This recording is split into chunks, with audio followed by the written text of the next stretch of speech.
Have some bees. I love bees. Thank you for the bees. Buzz, buzz, buzz, buzz.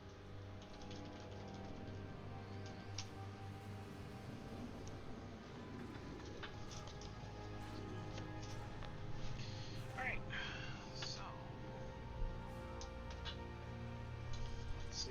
Last week we left off. You guys captured the leader of the Red Brands, and you freed some prisoners that he had stashed away in a holding cell being held hostage by 3 other Red Brand ruffians. He told them to stand down. You guys gave this leader a what for? And he, I want to say you guys knocked him out at the end. Mm-hmm. And Merv escorted the captives out of the dungeon to town, and then he's coming back. You guys Guards. with guards, coming back with guards already. The town has any guards?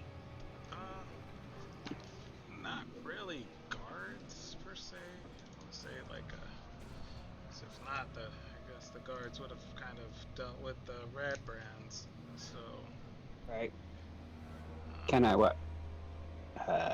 Town militiamen, maybe? Yeah, I guess you could rally a small militia. Pull some. Whatever counts as a justice system here.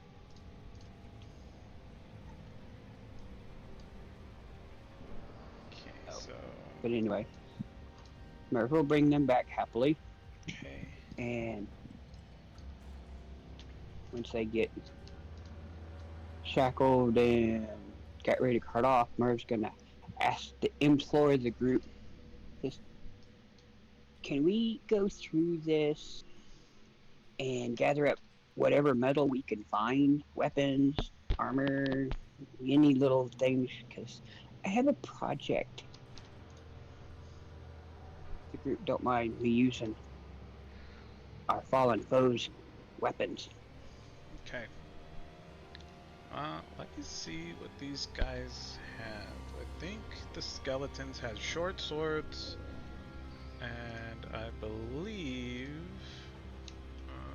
yeah, the Red Brands have short swords. The skeletons had short swords. The Bugbears had Morning Stars. None of them really had like metal armor. It's all like leather and hide kind of deal. But if you remember correctly, there was a bit of a workshop, although it was like an alchemical workshop. I'd say you could find like raw ingredients in there, and then also in the like everyday items that have been looted and stored, you would be able to find like iron ignits, you know, and then also the armory. You'd be able to take anything you'd be able to salvage out of there. Maybe the odd shield, you know, small like a little buckler maybe. These guys are more finesse oriented, so a full shield I don't think would be their kind of it'd be like for them really, but I think they'd probably be more interested in something like that. So I would say with a bit of effort and a couple of hours, you know, alone time in here, you would definitely be able to gather enough materials to do what it is you had planned. Appreciate it. Are we ready to head back to town with good news?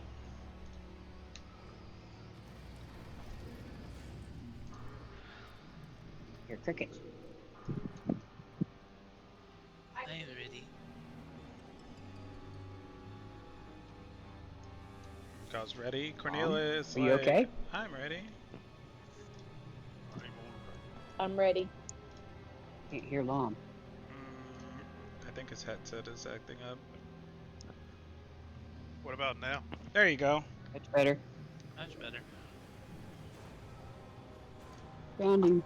Alrighty. He was still playing in the Nothic view. Alright, so we'll say you guys, you gather up the materials. Are you carting them out with you? Or are you doing what you're doing inside? What's your plan Carting there? them out. You're Because I'll carting them. need to take them to the blacksmith. Okay, alright. That works. As long as Lom helps you. There's not really a cart available, but I think in between all of you guys, since they did say they would like help you or whatever, you guys managed to carry it out of the red brand hideout, and you successfully make your way out, and you are now right outside where you went in, carrying your stuff. I look at Merv and I say, "Can I, can I have one of those short swords, please?" Of course, sis. Okay. Excuse me. You're good. I go over to that lady's, the elder lady The Alder. Okay. in this house right here, Mm-hmm. and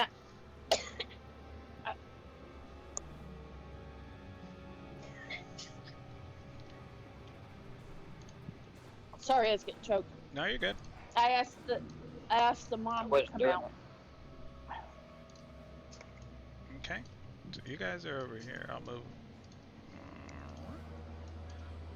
You guys head over to the Outerleaf farm, and Q is there. Out there working in her field. She looks up and sees you guys walking up. She looks up and she sees Lom, and she kind of says hello to all of you, but she very much pays particular attention to Lom, and she asks how it went. I go up. Go ahead, Lon. It went good. Oh, look at you. You're all dirty and bloody and sweaty, and you should come inside and get cleaned up. I could use a bath. I snicker, and I look at the lady, Okay. and I go, "Ma'am, Mm-hmm. since your son did such a wonderful job, is he here? I have a gift for him if you don't mind him having it." She looks at you and she's like, what is it? I pull out the short sword. I said, "As promised, and I will get it dulled down to where he cannot hurt nobody." Oh my goodness. And she says, well, as long as it's dulled down, I suppose he can. I mean, maybe if somebody would teach him how to use this. And she looks over at Lom. You know, when he's older. A sword covered in blood by it. Oh no. And like a tuft of hair on the end of it. Cake blood. We're not I will volunteering clean it up. Lom, but yeah, go ahead. I will clean this up, and yes, we will volunteer Lom to teach your son.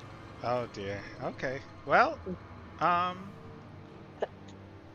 don't think I'll have to twist his arm too bad to get him to volunteer, but okay. And she lightly touches Lom's arm, and she takes the sword from you, and it's like, Pip is running an errand for me in town. He's buying some things for dinner. But I will make sure that he knows that you guys came through on your promise, and I'll set it aside for him. And she thanks you. Well, I was going to go get it dulled down and cleaned up for him. Oh, okay. And she says, okay. She gives it back. Has you.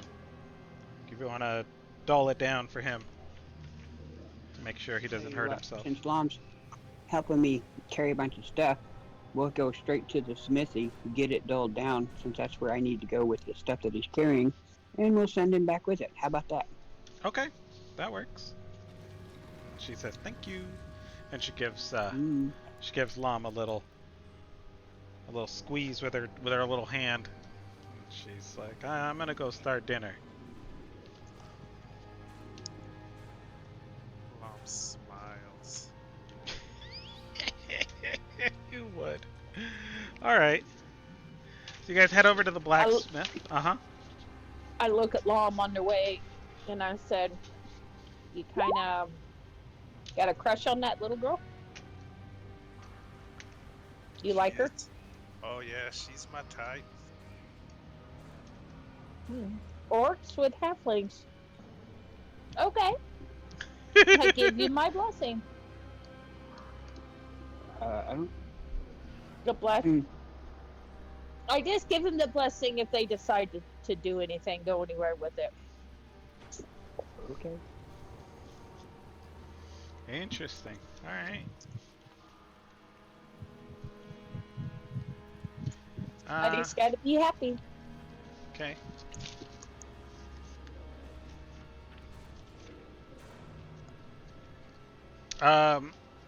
So let's see this guy's name. Whose name is escaping me for a second. All right, go ahead. You guys head over to the smithy, right? Mm-hmm. All right, go for it.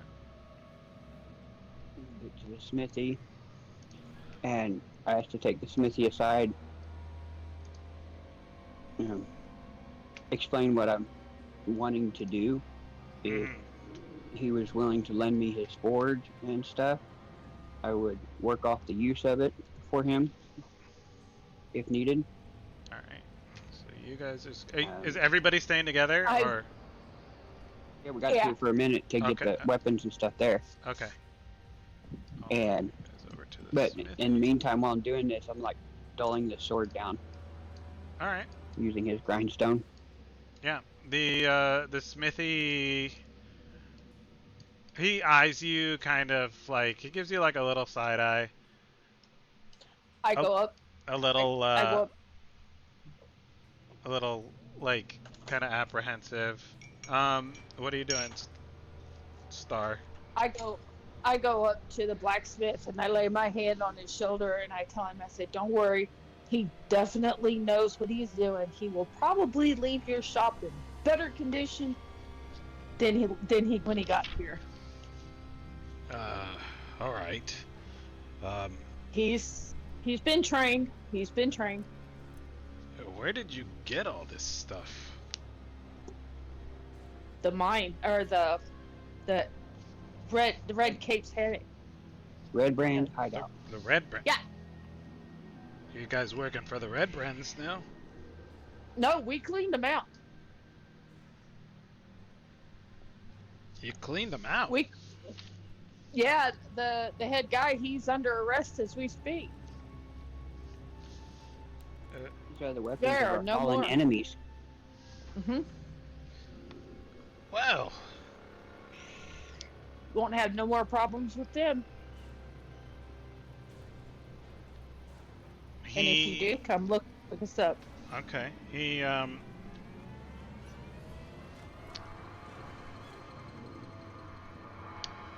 Merv, give me an insight check.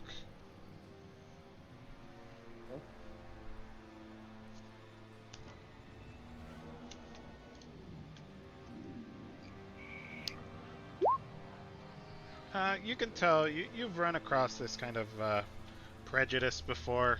He's a little. He's not entirely sure you're telling the truth, but I mean, he looks around at the party and he's like, "Yeah, I guess with some help, a kobold would be able to pull this off, maybe." I mean, he's impressed, but he thinks maybe you're blowing it a little bit out of proportion. Okay, I look at Corny and I said, "You want to show this guy the glass staff we got off the boss? If that will help change his mind." No, he's not like doubting you. He's just kind of like, kobold. Maybe he stole this, maybe not. Maybe he's not telling the entire truth, but he believes you. He's just kind of like, I guess. Just believing. Yeah. If you want to see for a fact and that none of this is stolen, you can go down to where your jail or whatever it's called is, and that's where the rest of the Rembrandt people are, plus the leader. All right. Nothing is Yeah, yeah. stolen. It's cleaned out. I Okay, promise. okay. Relax, relax. So, Kobold, what was your name again? Merv, sir. Merv. All right. Um, so you want to use the Work on smithies, melting this huh? down to create a creation of mine that I have in my head. Hmm. And whatever is left is donated to your smithy. All right. Okay. Means like, do you have plans drawn up? What are we It's doing with all this? up here. It All points to right. his head. He points to his head. How long does this take to create? I'm it doesn't say, Doesn't say. honestly, so I'm going with I'd like to go. I work on writing it down on paper Hmm. the rest of the day and make it through the night. So you're gonna stay I'm up. going to be working on a couple. Yeah. You're gonna stay up all And yes, night. I will need to, yes, and I Okay. will need to sleep afterwards when I'm done. Oh yeah. I asked the But I smithy also if need to search around. Let's I see. asked the smithy and said, can we dull this down? He takes the short sword from you and he looks it over and he's like, "Why would you want to dull this down? This is a fine piece of equipment." You know? It's for a child. It's for a child, and it's going to be dulled down until he can learn to use it. Um, for a child. Who? Yes. What's his name again? Pip? Yes, Pip. Pip. Eh, Yes. okay, I guess. He's gonna go around whacking the other kids with this. We'll see how that goes. Actually, he won't if he knows what's good for him. Uh-huh. Okay. And he's like, there's some paper over there, I guess. Cobalt, knock yourself out. Merv, Thank you. let me know when you're Can ready to you? get started. Okay. And I also would like to commission that sword I was telling you about. Broadsword slash Yes, longsword. yes, yes, yes. Okay.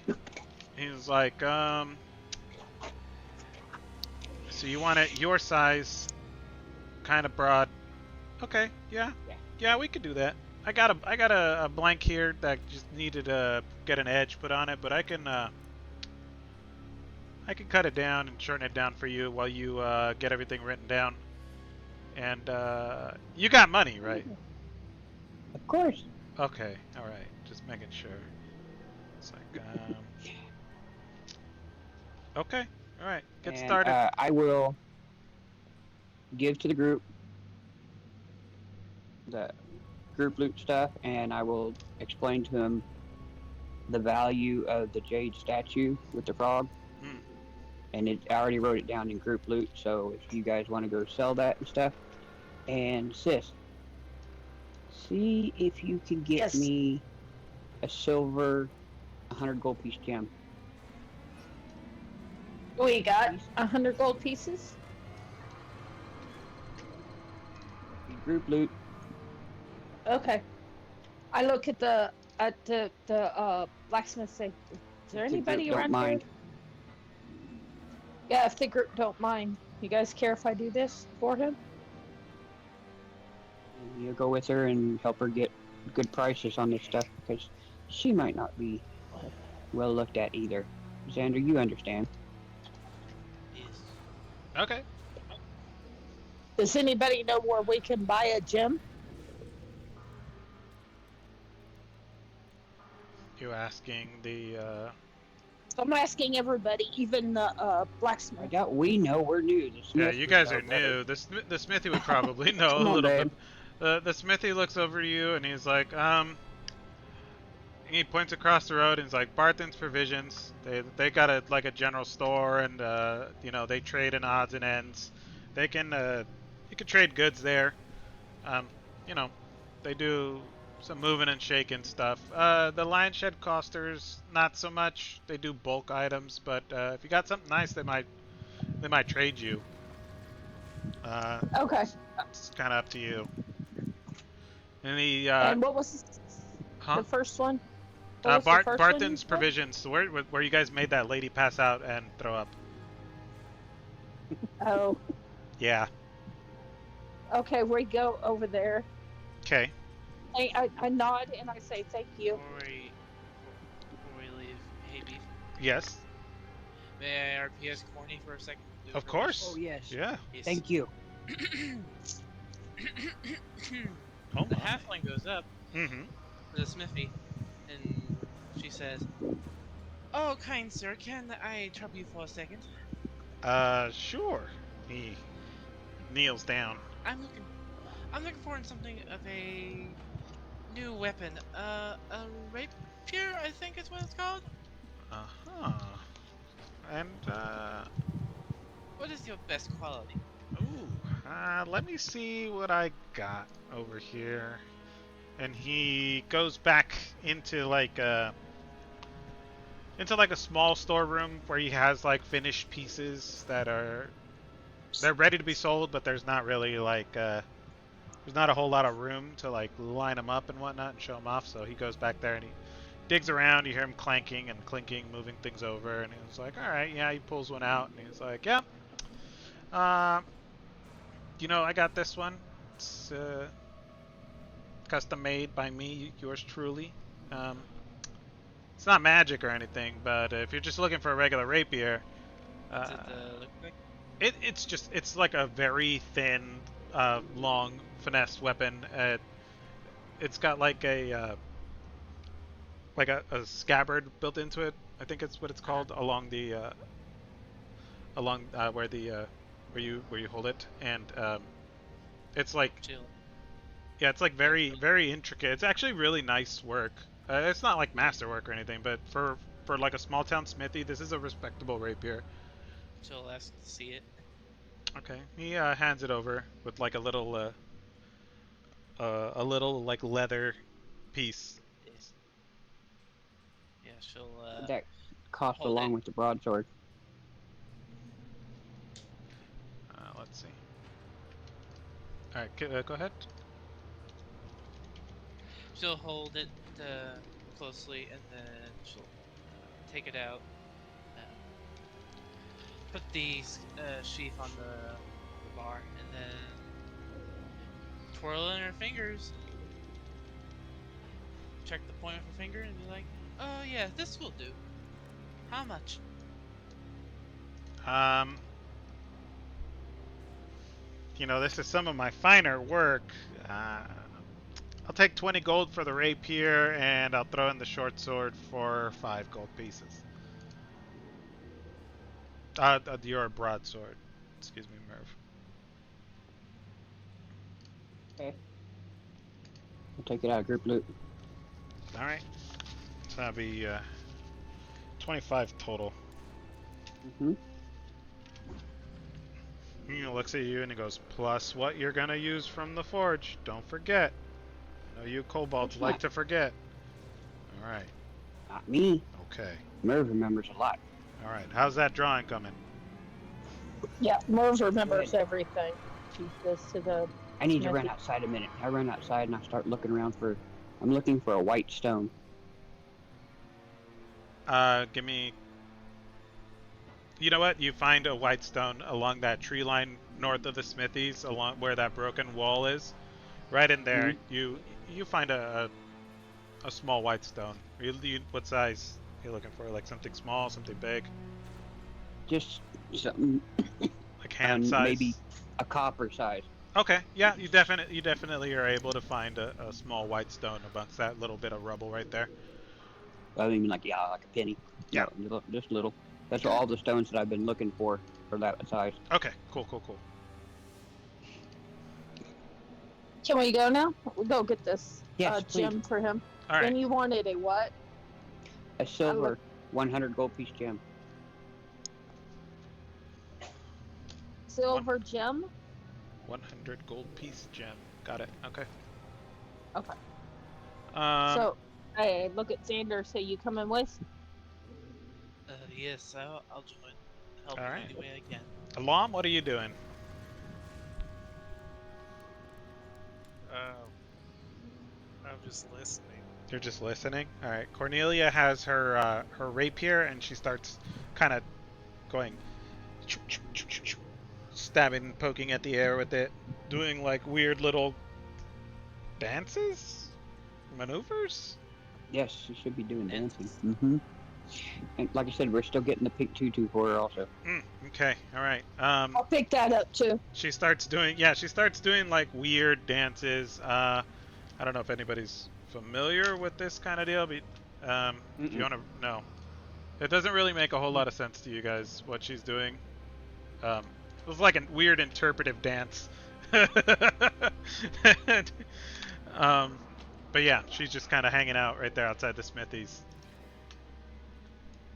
jabbing at the air. Okay. Lom, are you gonna stay at the smithies or are you going to Barthen's Provisions? Um, I'll stay at the smithy. All right, cool. Merv, you see the when you come back inside, the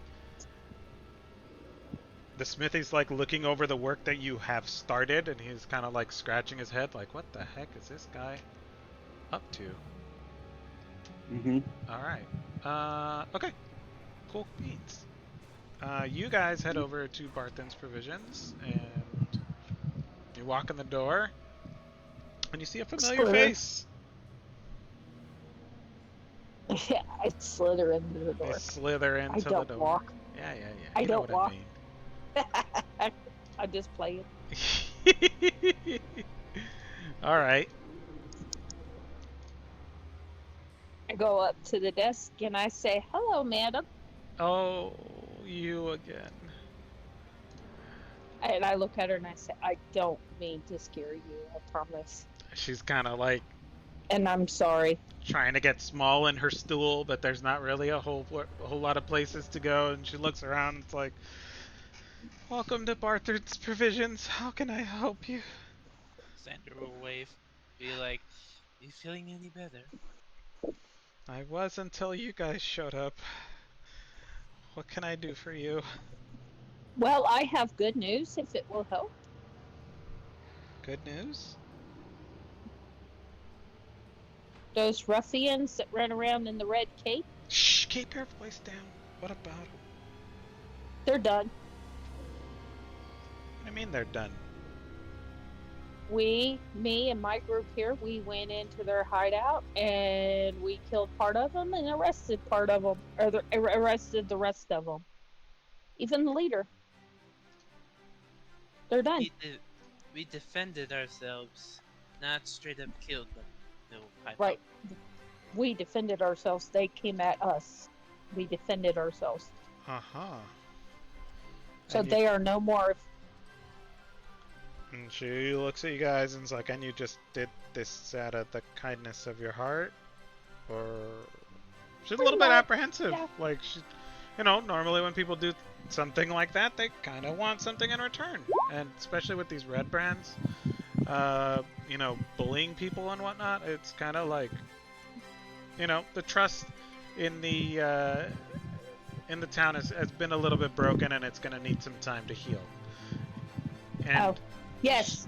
According to my beliefs, madam, I felt that my God sent me, or sent us to that place to liberate this town for you. Okay. Cool. Wow. Really? Yes. Huh. And I want nothing in return. And Apollo will bless me when he sees fit. Interesting. Well. Okay. How can I help you?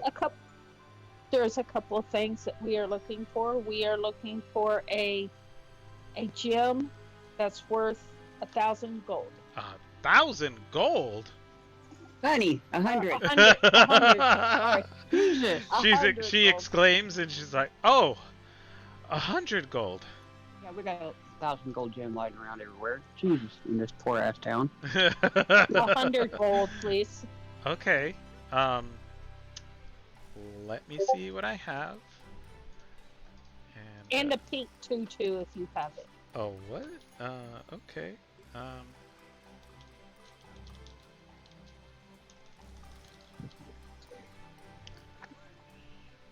Alright. So she goes and she, We're not actually getting that for corny. I was just saying we were going to tell her we did. Oh, don't worry about the tutu then. No? Okay. It's meant as a joke.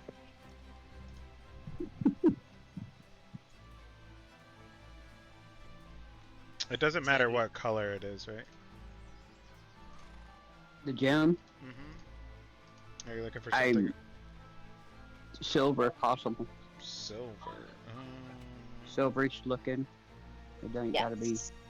Silverish, kind of, yeah. Just Merv RPing. Okay. Let me see what I can do. So she goes to the back and she's like, okay, let me go get our stores.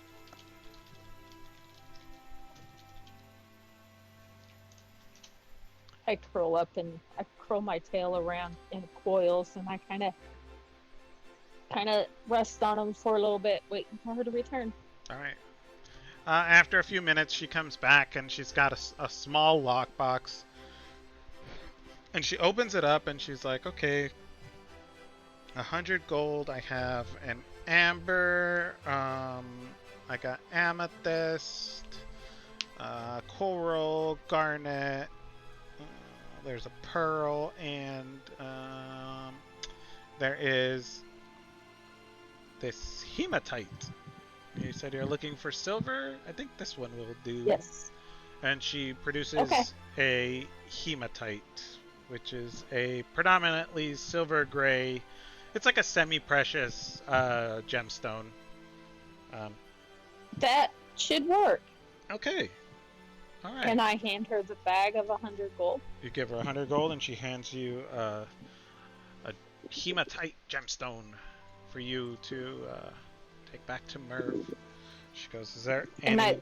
And I look at Xander. Says, "You need anything?"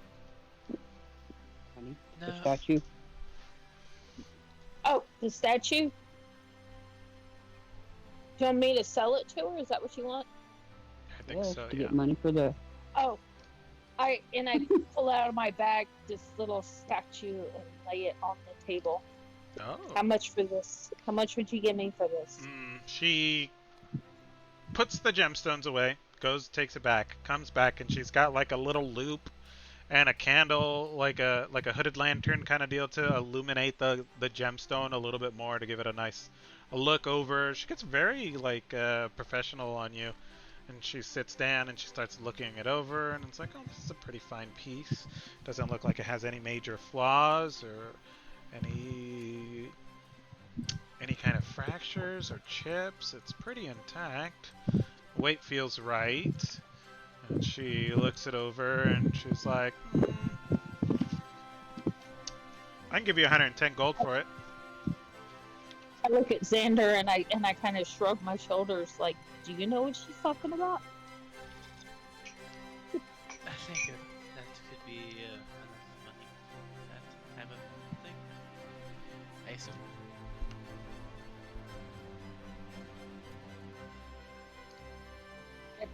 Are you basically saying that statue's really good, madam? It's a nice statue, right? High end on the market, it'd probably be worth, whatever somebody's willing to pay for it, right? High end probably be 120, 125, depending on the buyer. I'll give you 110, and it gives us a little room on the top. I look at Xander and say, you think that'd be alright? Yeah, I think that'd be fine. Okay, 110 gold. Alright, it's yours. She takes it and she wraps it in like a piece of leather, and then she produces a box with like hay inside of it, and she lays it down, and then she closes up the box, takes it to the back, and then after a few minutes she comes back and she counts out, you know, stacks of 10. She gives you 110 gold pieces. Oh, ma'am, have you seen anything like that before? By any chance? Anything like what? The statue? Yes.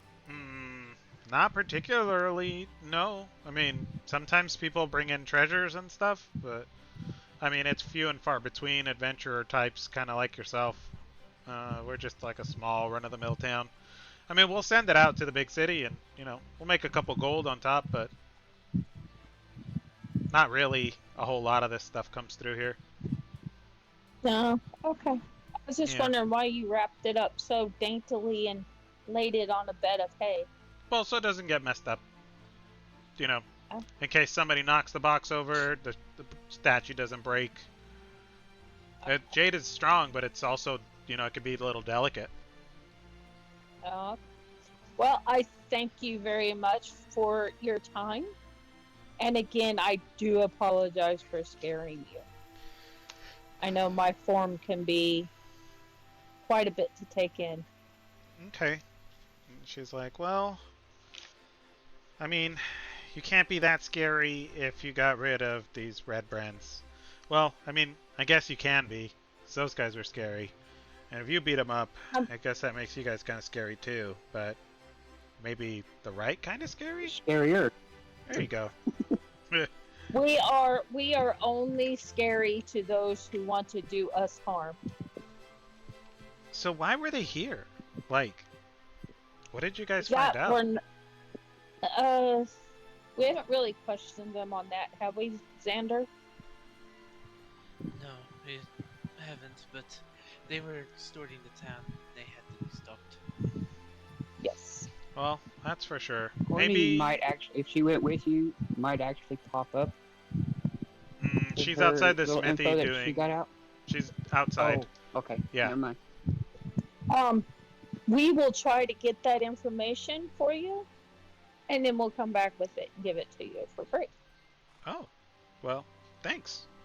Come back You're very anytime. welcome. And you know, you guys are. Uh-huh. If you guys, you know, we're here to help the town. Well, we can help you. We are here. We've done a big service for you guys, just to make sure you guys can sleep more easy at night and you can keep your money in your pocket and help feed your families.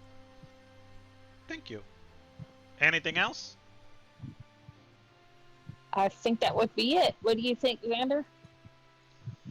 I think that would be it. I think that's all that was on the shopping list. Okie dokie. So, are you Alrighty. guys, where are you headed? Heading back to the smithy. Back to the smithy. Okay, you guys walk across the street, you walk out, and she says, bye, thank you, thanks for saving us, I Bye. guess. And, May the blessings of Apollo be upon you. she's like, okie dokie. Cool. So you guys head back over to the smithies. Cornelia seems to be done with her intricate dancing that she was doing a while ago, and she has fashioned herself a bit of a hilt for her rapier, and she has it on her waist, and she's like, well, that was an interesting experience. I've written it down. I've had some notes.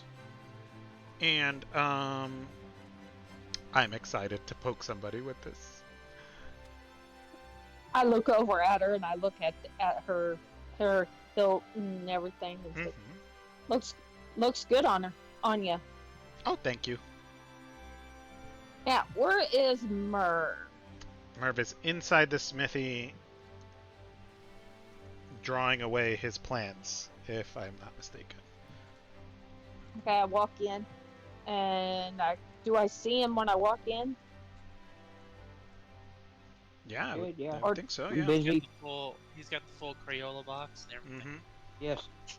All 64 of them out. Oh, he's got the deluxe box. I bet it's got the sharpener on the back and everything. Oof. Boy, was I jealous of those right. kids growing up. I don't want you to just make it So was bigger. I. Hey, why don't you just make it bigger since there's bigger boxes of crayons? Make it 120. Okay. I Oh, go 'cause up then to you'll eat Merv. the other ones. You'll eat the other ones? Oh no, that's cup. I I look. I tap Merv on the shoulder and I said, "Hey, brother," and Yes, I sis. pull out a wad of cloth and say, "Will this work?" I take it, open it up. Oh, yes. You are such a blessing, sis. And Xander, thank you all so much. You're This will be very perfect. welcome. I'm going to stay here for the day and on into the night. I will see you all sometime in the morning. Please You will at least go. eat. We will bring you food. Oh, yes, please, please. No, I probably would forget. I'm so caught up in this. I've got to get this out of my head and onto metal. I shrink down. I kind of lay down on my belly to Murph's height. I look at him. I say, "You do what you do. Big sister and big brother will take care of you and make sure you have your food." Thank you. You're welcome. Go find out what you can find out. The All right. Our smithy, next adventure awaits us. the smithy looks over at you guys and he goes, "I like chicken." Yes, Where please. can we get? Where can we get the food? You can go to. Well, Xander definitely wants to go to the inn and possibly book a shift to make the party some dinner. you can go back to the Plow and Harrow Hotel There we go. Is right down the road. is the blacksmith done dulling the sword? Yes. Yeah. Okay. Lom takes the sword. All right. Keep an eye out on those two, would you? When you get done with your halfling girlfriend. Don't worry about me. You know me. All right. So Exactly. we That's why I told go. him to watch. Wow. You go have fun, Lom. Is this also an inn? Right here. I mean, yeah, a place where we can eat. He says yes, they have food. Um, they have hotel. It's a hotel, so you know they have rooms. And it's basically an inn. You know, he just calls it a hotel because he likes to. So he likes to sound fancy. He fancies himself some kind of novelist or something, but you know, he runs an Could inn. hook him up with the guild artisans. Um, All right. um, but yeah, he fancies himself some kind of novelist, but he runs an inn. The Plow and Harrow, they'll set you up. I'm sure he All right. he can give you a room. I look at Xander and say, we might as well get a room too. He's All right, so you guys I head look down. Oh, sorry, go ahead. I look at Corny and say, "You coming with? Mm-hmm. We're gonna get food and a room." She starts to look over at Merv's note, like his work that he's drawing out, and she's like, "Oh no, this is much too interesting. I need to take notes." And she pulls out her book and she starts scrawling down what Merv is drawing on the paper. I grab her pencil for a second and I say, "I understand you need to take notes, but on this, you really kind of need to ask Merv's permission if you can. This out of respect." And I hand her back her pencil. I don't know how Cornelia would RP that, but I don't think she'd like you taking her pencil. I would give it Yes. back, but It's okay. It's All okay. right. This is all flowing out of my head, and I'm working on two different pieces of paper. I scratch a little bit on this one, and then scratch a little bit on this one, and just go back and forth between the two. I just know how you are with your work. And she Alright. looks at you And I and just she want to be. takes her pencil back and she goes, "Well, if Merv has a problem with it, Merv can say something." And she goes back to her notes. It's all right, sis. Go take care of yourself and Xander. All right. What would you like to eat, Corny? Hmm.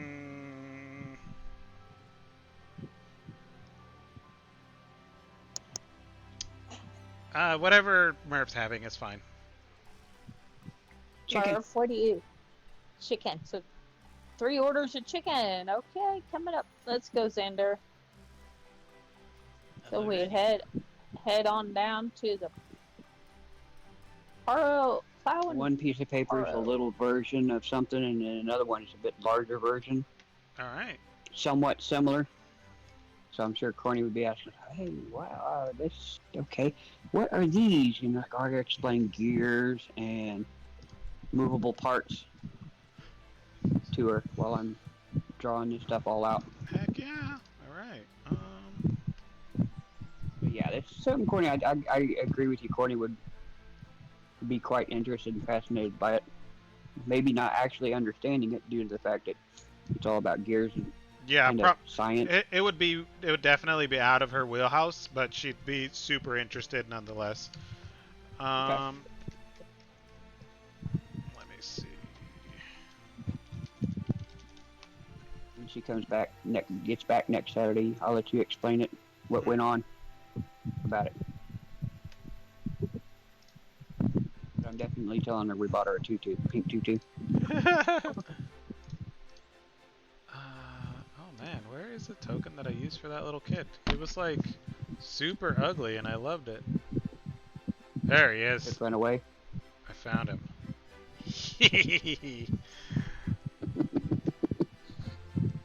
Alright. Um as you guys head into the Plow and Harrow Hotel, you catch a glimpse of Pip with his new sword. Lom is nowhere to be found. He's not. He's nowhere near him. It looks like he just kind of gave the sword and it's like, "Here, kid, go play." And you can see him like running around town with his sword, his blunted sword, fashion, like kind of just slung into his belt loop, into his, well, not his loop, but his belt, like on his pants, and it's like dragging along the floor, and he's like running like full tilt towards the field to go play with his friends and show off his cool new sword. I yell at him, "Hey, Pip!" And he skids and he turns over and he goes, "Yeah." Come here. Oh, but I want to go play. 1 minute, and you could go play, please. Oh. And he like drags as he like flops his arms as he walks over, and it's like, yes. Make me a promise. Okay. Do not hit your friends with that sword. I won't. I already told it's- Mom. If I catch you, if I hear of you hitting kids with that sword, I'm taking it back and breaking it down. Okay. Now go play. Okay. And he runs. Just turns heel and runs. All right. I look at Xander. Let's go in. Alrighty. Cool. You guys go inside to the Plow and Harrow. And do I have a map for this? I don't think I do. Thought I did. Alright, you guys go inside. What are you doing? We go up to the bar, of course. Alright. You guys go into the bar, and the bartender looks up and he's like, "Huh. Hi guys. How are you?" Hungry, and we need a room, and this fine gentleman with me here would like to work for you for a shift to cook for y'all, and he is an excellent cook. Okay. If you don't mind. What are you... You got, like, an apron and stuff? Oh yes, he'll go and pull it out. He keeps it in a nice little like bag. Okay.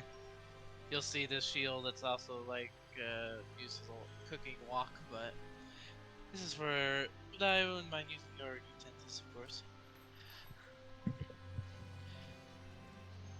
He's like, okay, He's versed. He won't burn your place down. all right, just don't make a mess, and if you do, clean it up. The kitchen's, and he points through like a small swinging door, and it's like the kitchen's right over there. Let's see what you can do. Yep, he'll pick up his split nail and hand it to Star to keep track of. Okay. Then he'll go wash his face up, wash his arms, and put on the nice little apron. All right, cool. So he's like, okay, well, what can I do for you? I need 3 of your chicken dinner. 3 chicken dinners. And he calls back into the kitchen as you, Xander, are like getting the lay of the kitchen, like looking it over and seeing what, like just taking stock of what he has. And he just calls in and it's like 3 chicken dinner specials. And like you're not even ready for it. He's just like already laying down orders, like you know it, your way around that whole kitchen. He'll just go, hey, up, and then start preparing for, because he'll also have a chicken dinner as well. Okay, give me a, you know what?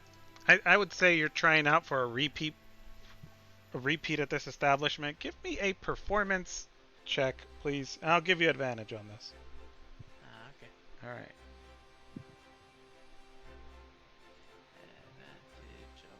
Guidance. Yeah, I give him guidance. He's not in the same room as you. Oh. Yeah, you're behind the bar. For your odds. My negative ones. I thought I could use my cook's utensils. They got wisdom in that. Anyway. 13. You know, for a first time, it's pretty good. You kind of, you don't fumble around the kitchen. You're just a little bit like you're not used to the spacing, right? So like you kind of like you'll reach for something and you'll bump into something else, or you kind of like hit the pan a little bit, but you make. Yeah, he uses his senses, his shifter form. You know, pick up the slack. All right. Make a nice. Do you guys want it fried or boiled chicken? You're cooking. I guess they would have fried. Yeah, fried chicken. Fried chicken. Okay. Like old, like oldie, like mutton, like Ren Fair type kind of breading on it. Okay. All right. Yeah, some nice, perfect seasonings and everything. All right. Cool. It might take you a little bit longer than normal, but you prepare for fried chicken dinners. Nice. Nice. Okay. Okay. I look at the guy behind the bar and I said, "Is there anything else that you might have besides the chicken dinners?" Well, what are you interested in? I can make you we can do a sandwich, you know, some cheese and a bit of cured ham. We got some salted fish. We can do like a little like cheese platter. We got a couple different kind of cheeses, maybe with some wine. What are you looking for? Just want to know what you normally serve here. Nothing special. Normally we just, you know, if we have the ingredients to make something for you, we will. Unless it's like something outlandish, but typically it's just, you know, like a stew. We'll always have stew ready. Stew sandwiches. Well, I guess I'm not in the mood for stew, and I don't care for sandwiches. Okay. Give me a chicken dinner, please. Another chicken dinner. And I would like 2 rooms. 2 rooms? Okay. And I'm not sure how long we're going to be here. If you want to put a deposit down on 2 rooms for an extended stay, I would need 1 gold apiece to hold your rooms. Alright, let me see. You take it out of group loot, dear. Okay. I have it on me. Okay. All right. There is.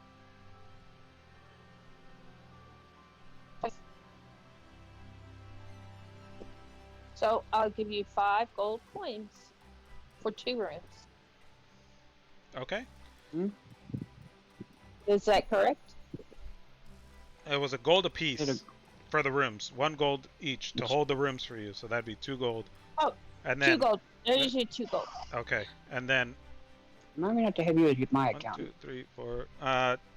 You said it was 5 chicken dinners altogether, so he'll take 5 silver pieces. Okay. All right, cool. Here, I'll give him 6 silver. So, oh, thank you. I will pass this on to the chef, and he puts it in, he puts it into a little tin under the bar, like a little tip jar. Now, while I'm waiting for that food, what Mm-hmm. do you have? What do you have to drink? We have, well, huh? I would love to try some ale. Oh, we got 3 different kinds of ale. One Okay, is I one is a did not local, know. one is a locally sourced ale. We make it here in town. It's not super strong, but it's pretty good. If I do say so myself. We have an ale that a jug of ale that that came in and was never claimed. It looks like it's dwarven ale, and it's really strong. And then we have just a regular run-of-the-mill Pilsner style ale that, we get shipped in every now and again. Okay, I look at the bartender and I say, to be honest, I've never had ale before. Okay, we'll start you off with the local stuff because it's weaker. Uh, you've never had ale before? No, sir. Huh. And so he goes and he gets a... Uh-huh. I've been raised in a monastery my In a whole life. monastery. He takes a cup and Temple. he cleans it, Temple. and he pulls and he pours you a cup of ale, and he's like, huh, first time for ale. And he wipes down the cup, gets all the foam off of it, and he puts it down on the bar. He goes, this one, it's on the house. Snake nut. Yeah, I've been raised in a temple my whole life. Okay. He gives you a pint of ale, the local stuff on the house, so you can try it out. Like I said, Mom was supposed to watch over you all, but no. I take a sip. Okay. It's Do I sputter or cough? it's an interesting flavor. You've never had ale before. You've never really tried it. Maybe it's an acquired taste. Give me a Constitution saving throw, or a Constitution check, not a saving throw.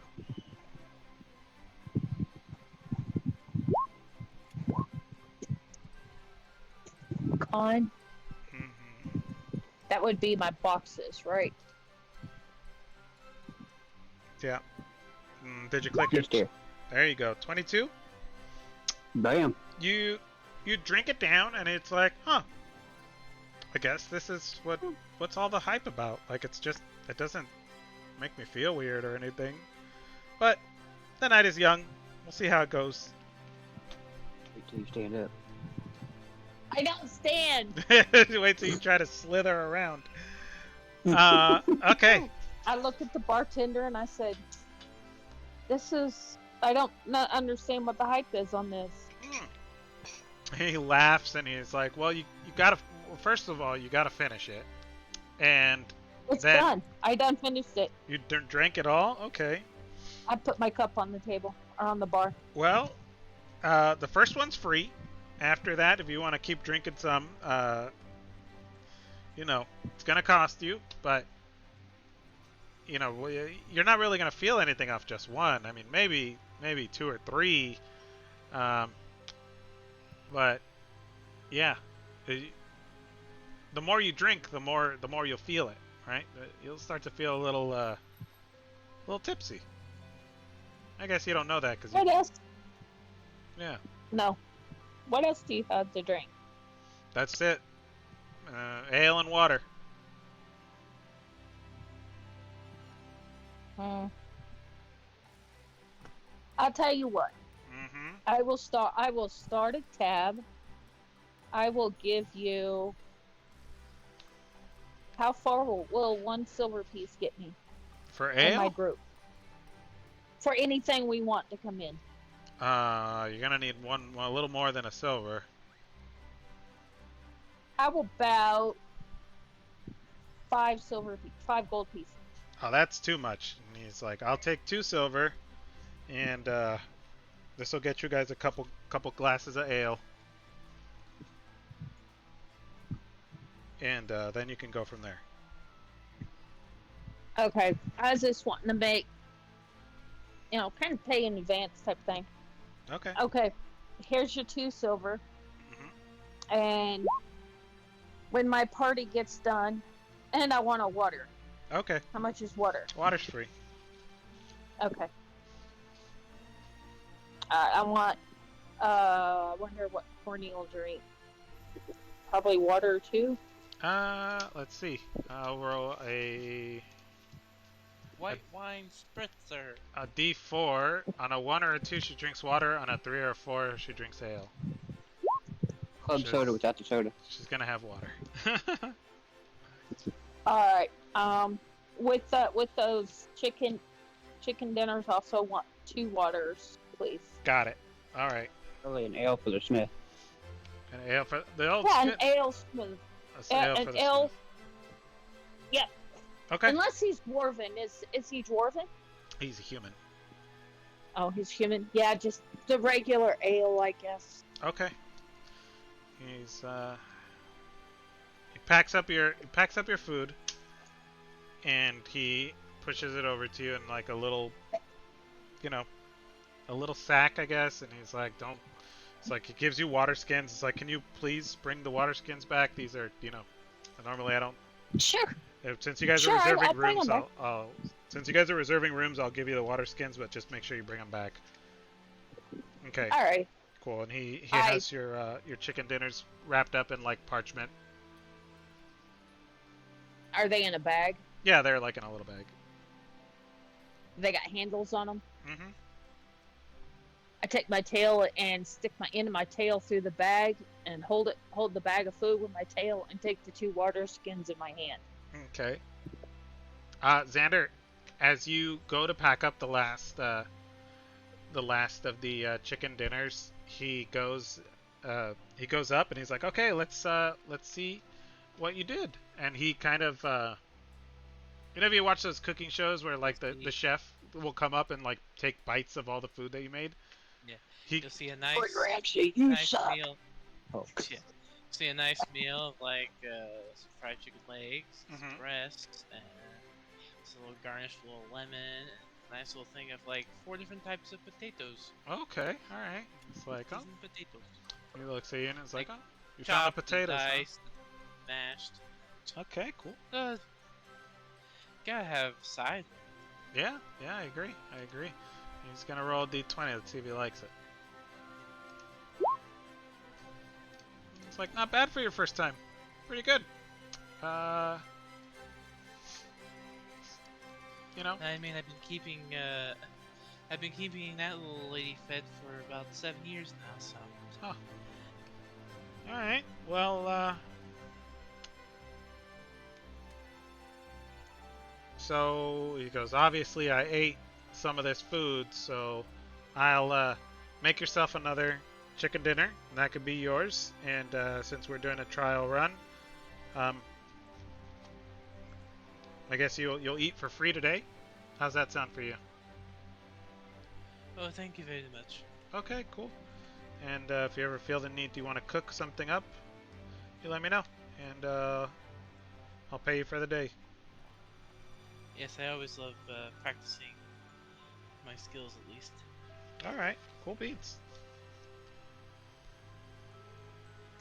He pats you on the shoulder and he's like, "Good work. Clean up whenever I you're think done." we're out of meats, but I can pick up some later today. He laughs and is like, okay. Okay, so you have a part-time job at the Plow and Harrow. I take the food back to the smithy. The bag on the side is in script. This is like eat oldie eats. Alright,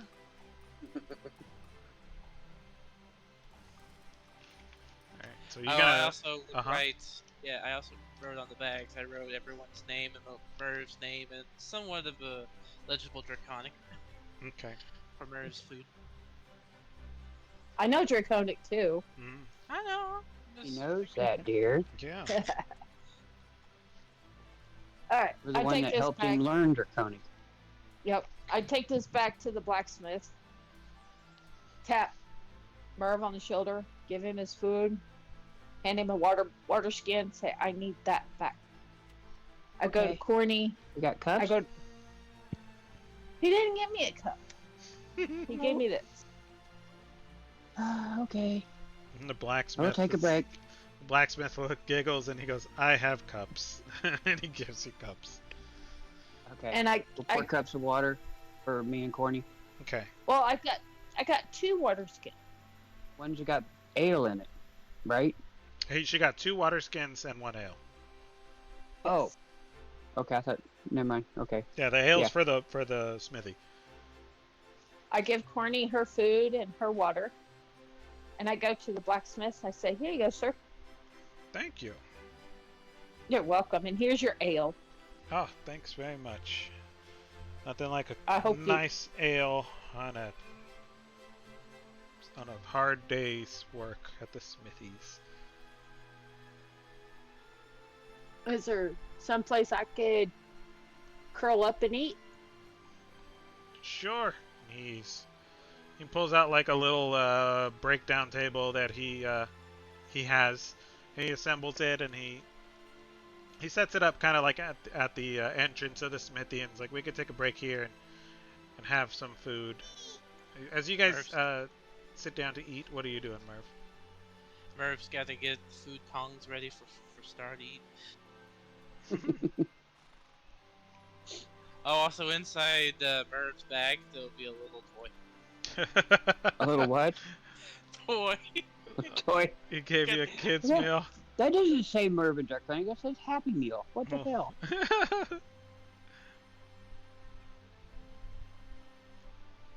Lom, what are you doing?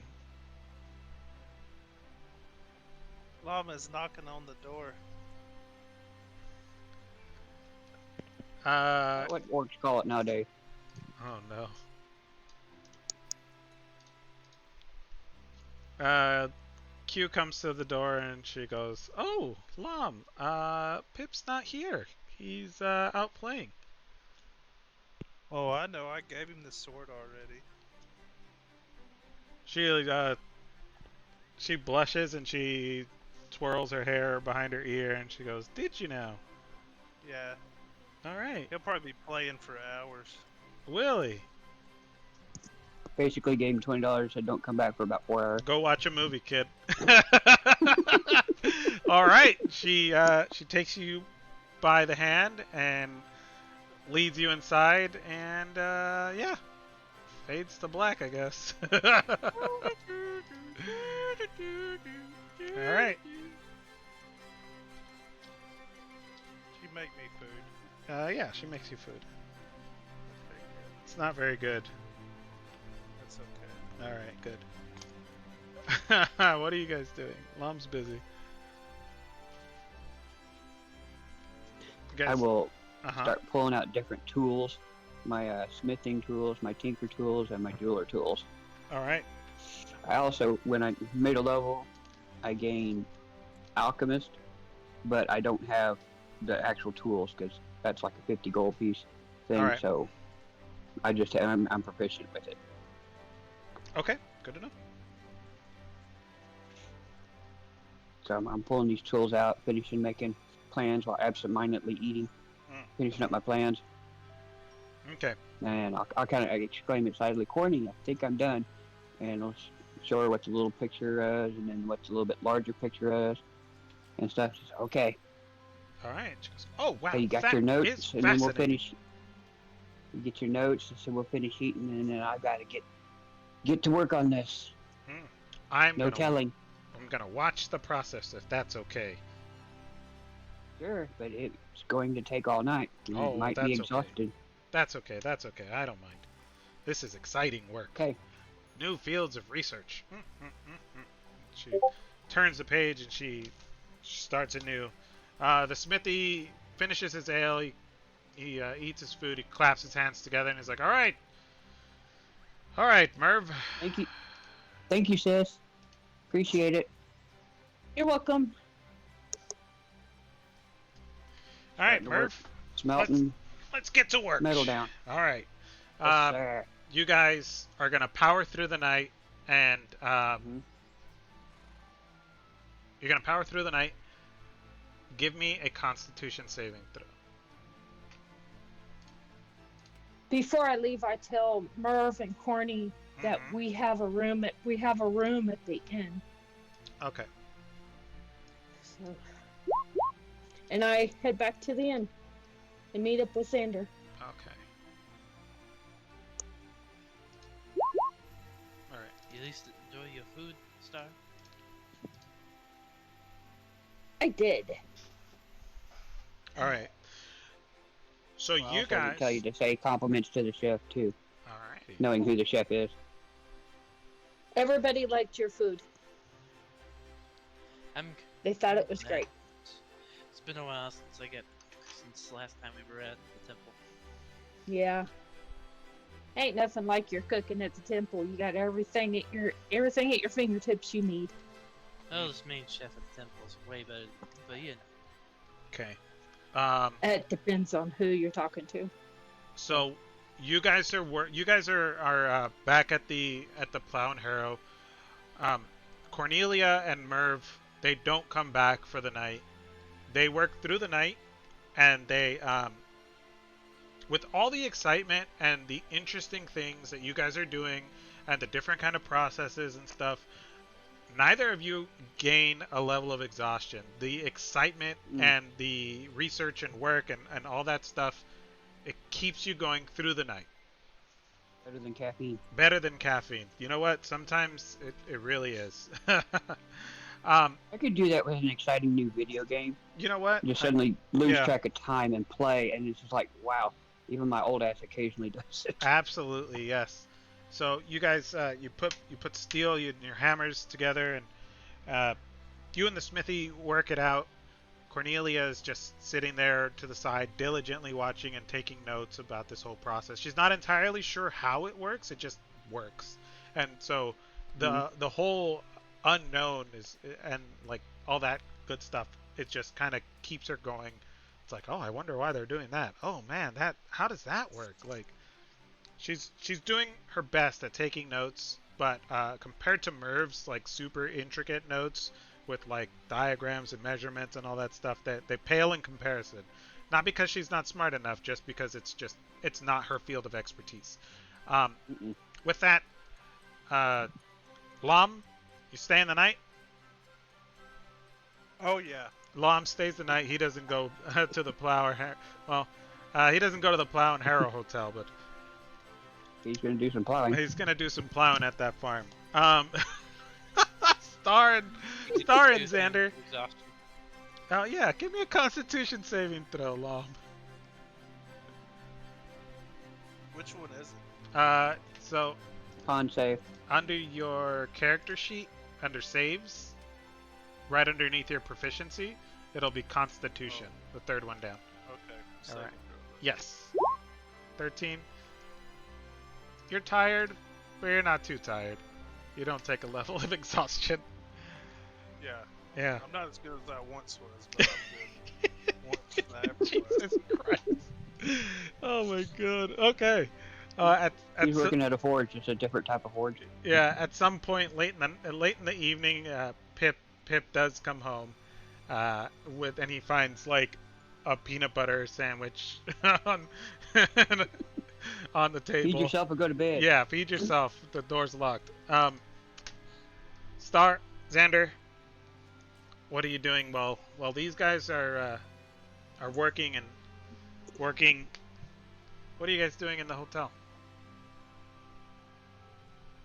Well, um, I'm trying to figure out what to do with the second bed in my room. Okay.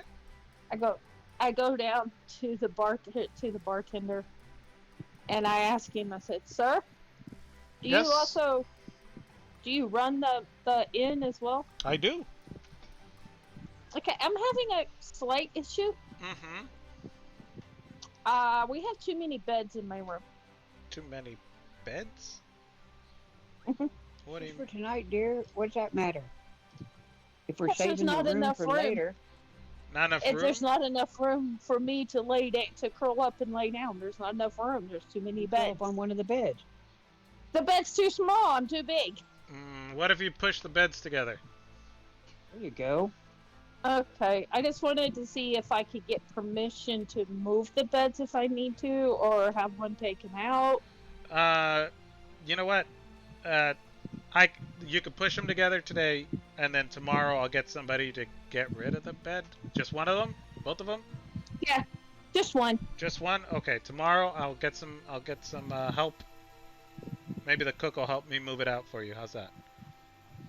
Maybe Xander will. I'll go ask him. Oh, okay. All right. All right. Is there any shops or anything around?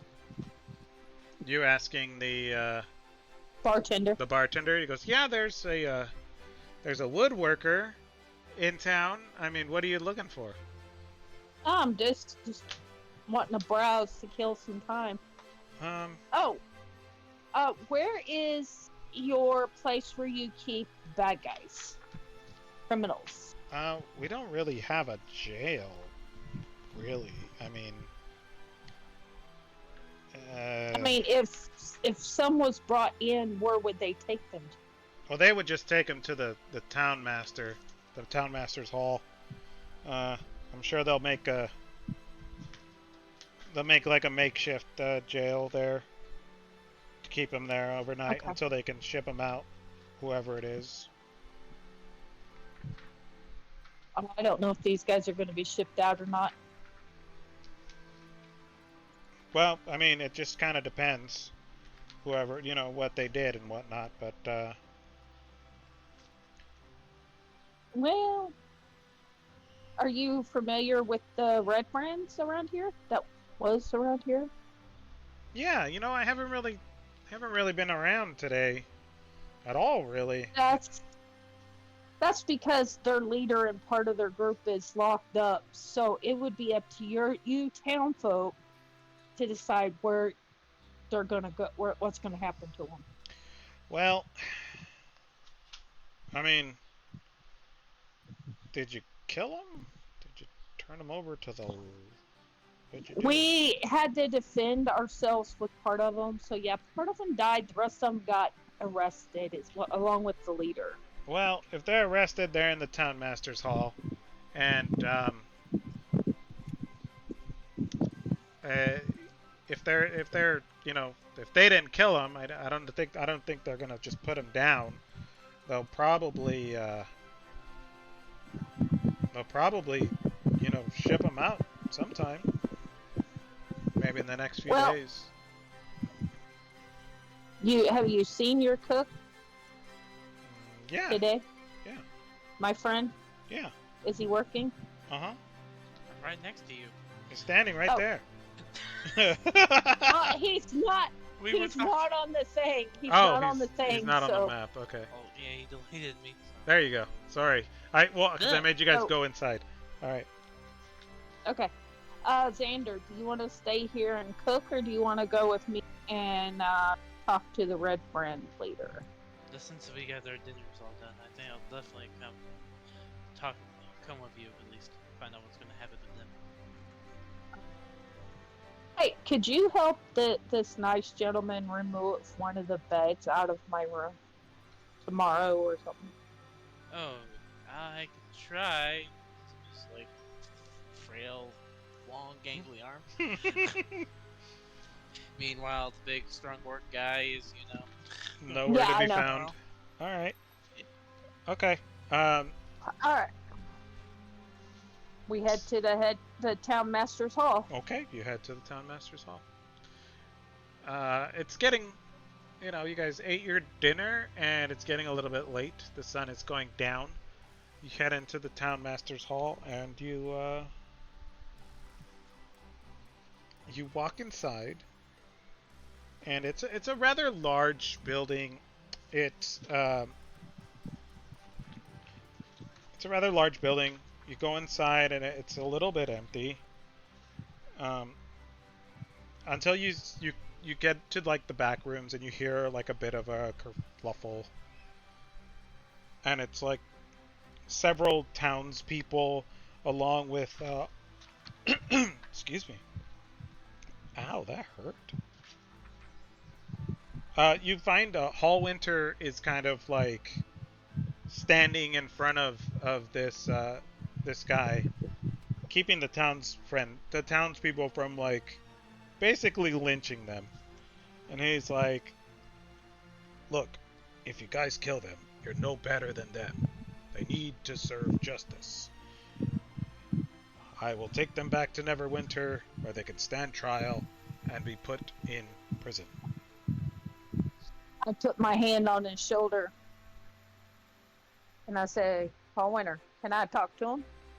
I need some information, Talk especially to about the Rembrandt leader. Blinky. Yeah, Blinky. You mean Glass Staff. That's Yes. what he's been called, at least what we've gleaned from these other ones that you guys brought in. Yeah, sure.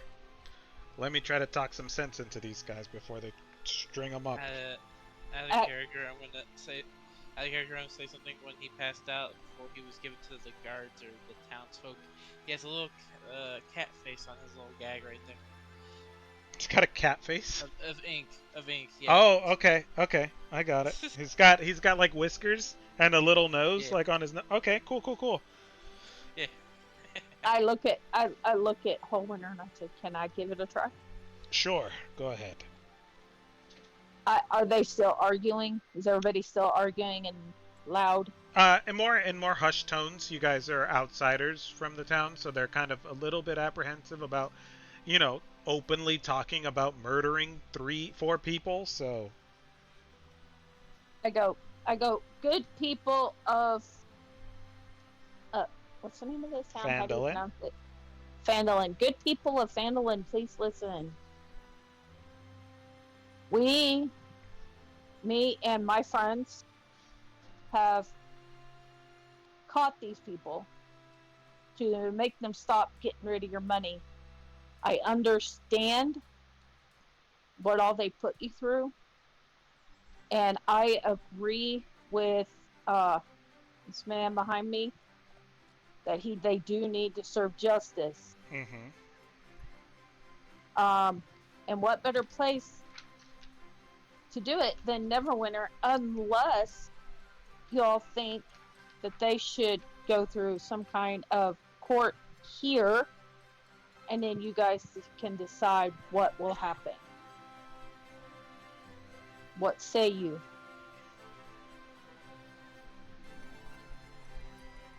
You want us to put them on trial here? Why not?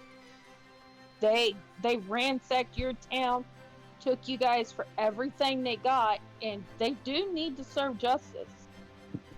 No offense, but that makes him a little bit biased, dear.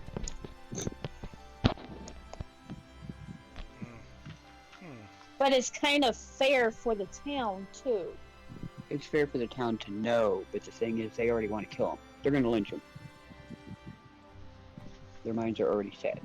Okay.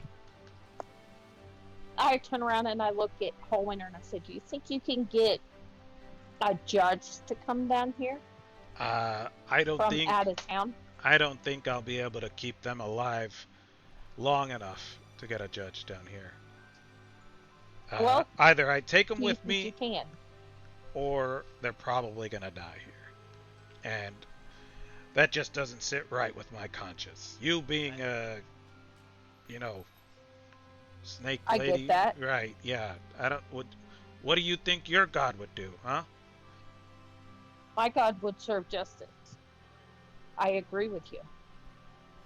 And I turn back and I look at the people and I say, since you have no judge here and y'all want him to die any rate, I think it might be better just to go ahead and send them to Neverwinter.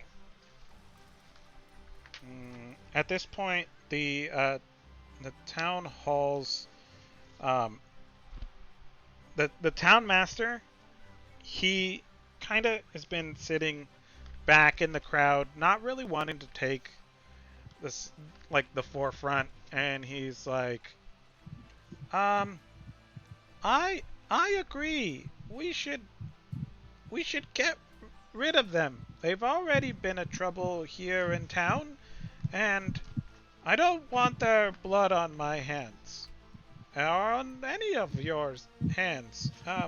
Now, I might not be the most, courageous leader, but, I am the leader of this town. You all elected me, and I, I say that we try them here and then we send them out. No killing, no extrajudicial justice. Now, uh, I have it under good authority that uh, this fine young lady and her friends here have captured this man and his band, what's left of it, and I'm sure with their testimony, which maybe you guys would be willing to do. What do you? I don't want to put you in a bad spot. With their, What do you think, Xander? yes. What do you think, Xander? Xander will say, I vote that they be trialed and Neverwinter. Well, They'll be lynched here. So okay. they, Okay. So is Then that it's settled. We Yep. send it. I have to look at the town master and I say we send them to Neverwinter with this good gentleman here. all right? He's asking also if you will go stand and talk Yeah, if you guys will testify. on behalf of the town, testify, which means going to Neverwinter with them. Well, no, not necessarily. Like just here, sentencing them here and then okay. shipping them out to Neverwinter as convicted men already. Is what he's asking you to do. Okay. It's either that or they're gonna slice them up. It's up to What do you, you say, of Xander? course. But yes, I'm willing. I Yes. will testify. oh, thank you. I would too. Thank you. See, these lovely people will help us here and more than they already have.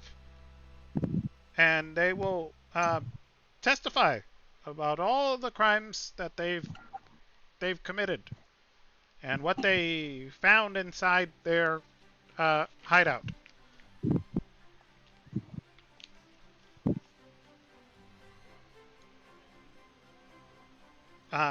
We shall have a trial here in the Town Master's Hall tomorrow at noon. And they can present their findings and we can move on together as a town. The town's people that are there, they kind of grumble and they're not really keen on the idea. It's like, we know what their crimes were. We're the people that they did the crimes to. Huh? What do you think about that? I understand. I do understand. I am torn, but in my temple, in my beliefs, they should go and stand trial, and then we'll see what after they stand trial here.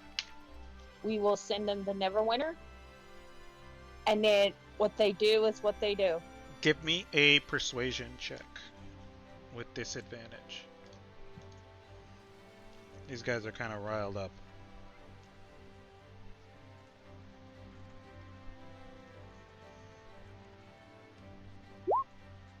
There we go. Oh, don't. 16. Gee, which one do you take? The 1618 or I- 1816? Oh, God, I you know know, what? I I'm so think- torn. Uh, the Take the towns. 18. All right. Well, Nope. it's with disadvantage, so it's both 16. The townspeople kind of grumble and they're like, I guess we'll let the, maybe she's right. Maybe they should go to jail and rot in there. That's worse than death. And they grumble and they they mill about, and then eventually they start trickling out of the town master's hall. Harbin, the town master introduces himself and is like, I am Harbin Wester, and thank you for diffusing You're that welcome. situation. And thank you for what you have done for the town of Phandalin. You're very welcome. I turn around and I look at Winter and I said, do you think that if you take him back to Neverwinter, you think they might compensate these people for what these guys have taken? I doubt it. But at least they'll see some kind of justice. Maybe some hard labor and, well... he laughs. He laughs at Glassstaff and he goes, the kitty cat man, well, he's gonna go to a mage's prison where he won't be able to use any kind of magic. And he'll have to use his pretty face to defend himself. I have an idea. You just gave me an idea. Mm-hmm. How about we try them and we sentence our own sentence on them, and then after they work off what they owe this town, then we can send them out, because they've taken a lot from this town. If they stay here, they're gonna get killed.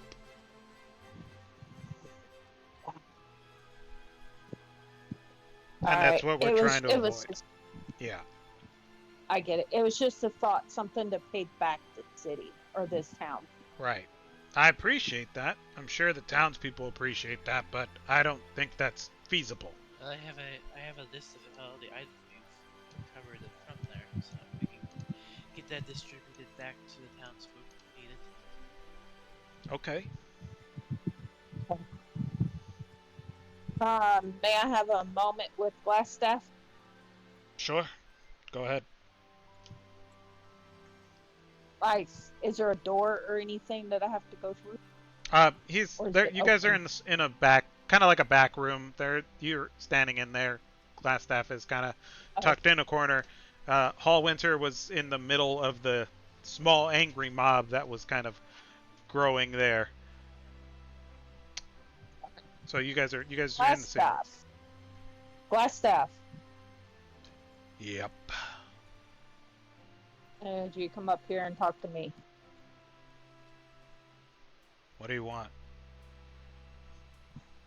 What was your base operation? Why was you trying to take from these people? What was your plan? I've lost my words. I'm sorry. What was our It's plan? not that, dear. You want to incriminate himself now? He looks at you and he goes, I don't know what you're talking about.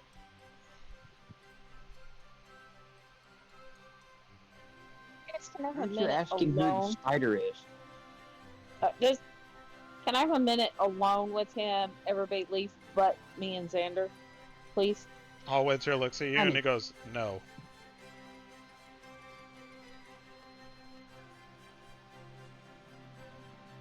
Who's Spider?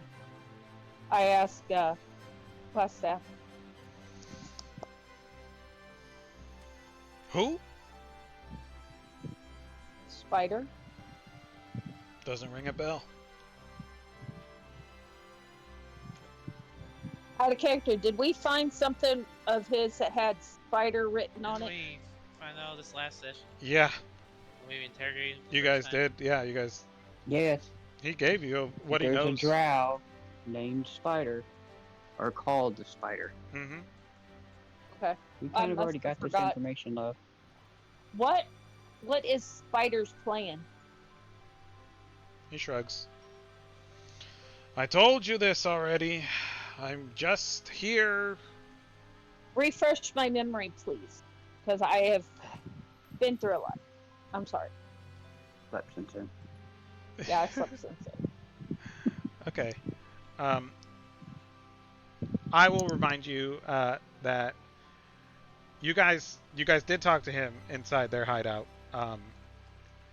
He's kind of like he's just here to mess with the town and squeeze the town, siphon off supplies, money, keep them from wandering around in the forest. He doesn't want them. Yeah, he's kind of like trying to impoverish the town, make people maybe leave or, you know, that kind Okay. of deal.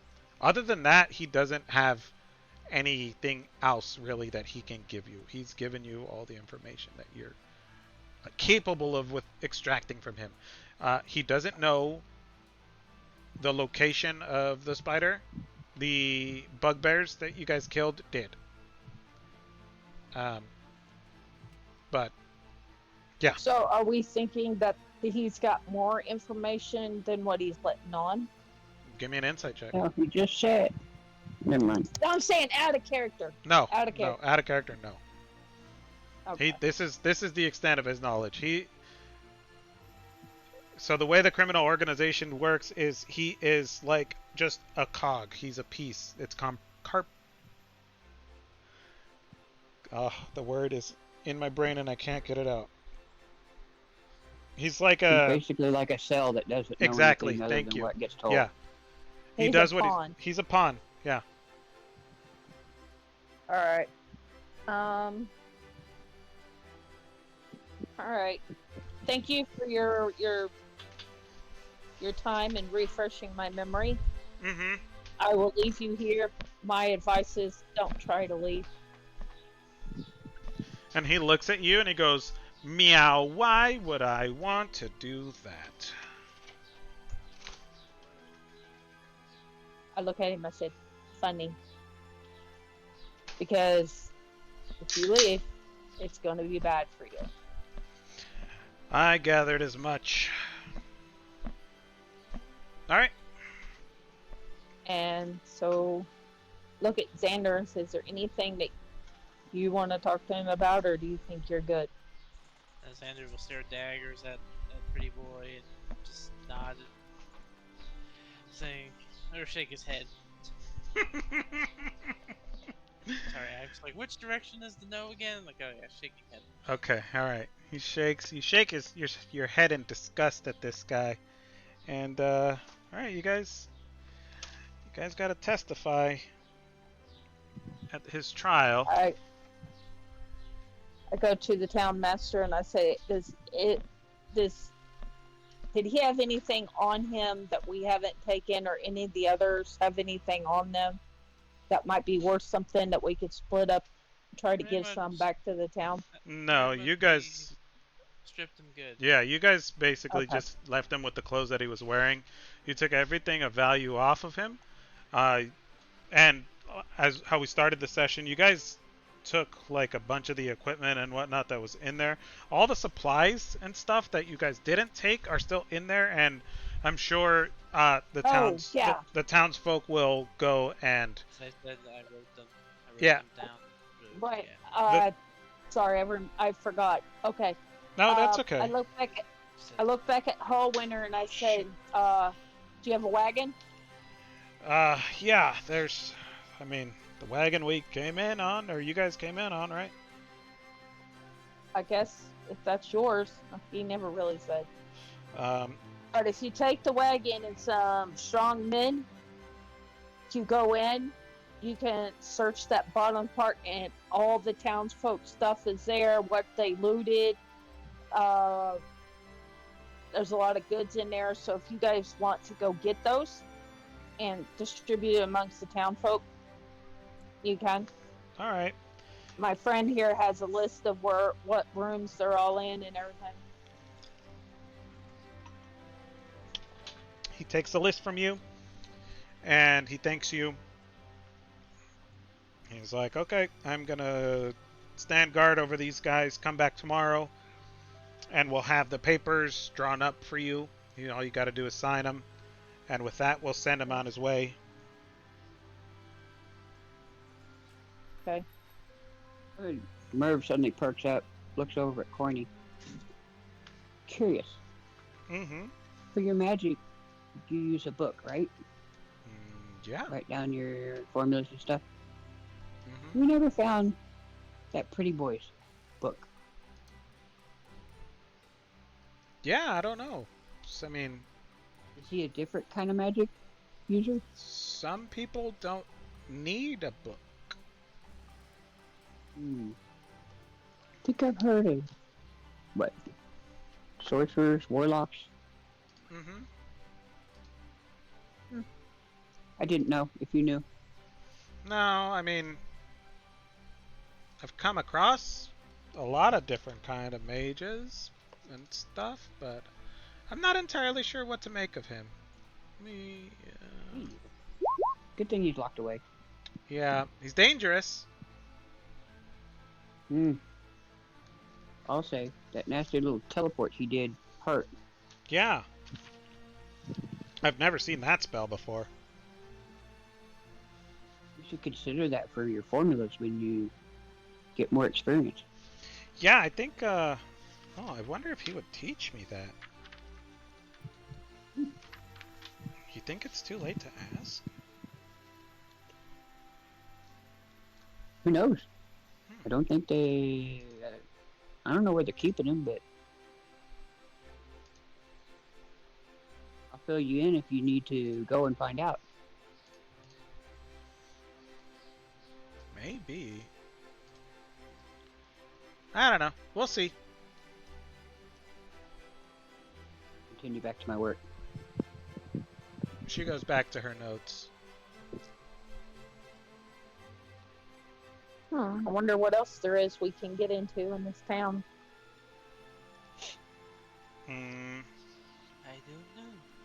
Hallwinter looks at you and he goes, well, you can start helping me look for, you know, our boss, the guy who hired us in here. Maybe somebody knows anything. Or we can start, once I get back, we can start looking through the forest. Maybe we can find the goblins. Ask them something. Maybe. We are friends with one of the goblin tribes. I do say if we come across any more bugbears, we do not just automatically kill them, because apparently they know when everything's going on. Yes. Maybe. But yeah, that's top on our list after our companions get done what they're doing. We're just killing time right now. Alright. Just trying to find You have to something go to sleep to finish killing time. I'm gonna put a guard on these guys. Why don't you guys get some rest, and I'll call you over in the morning, and we can get you to sign those documents, those testimonies, and I can ship this guy out. What about the other three? They'll head along with them. They'll be separated in Neverwinter and locked up. These guys aren't magic users, so they'll just be put in a regular prison cell. Honestly, they'll probably string them up. I don't know. We'll see how it goes in Neverwinter. But Well, I have a question. If they do sentence them to death, why don't you ask the judge if this town can do it? That would make them feel better. I don't think they're gonna be too keen on shipping them one way and then shipping them another. I don't know. Alright. Get some I sleep. don't know the way that part of the law works. Sorry. That's alright. Alright. Xander will pipe up. Death should be a release, not a punishment. Hmm.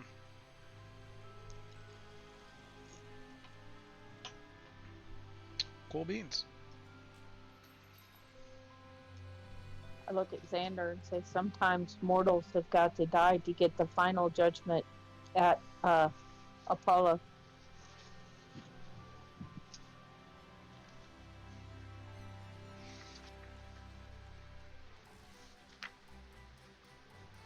At Apollo, huh? Yes, sir. Interesting.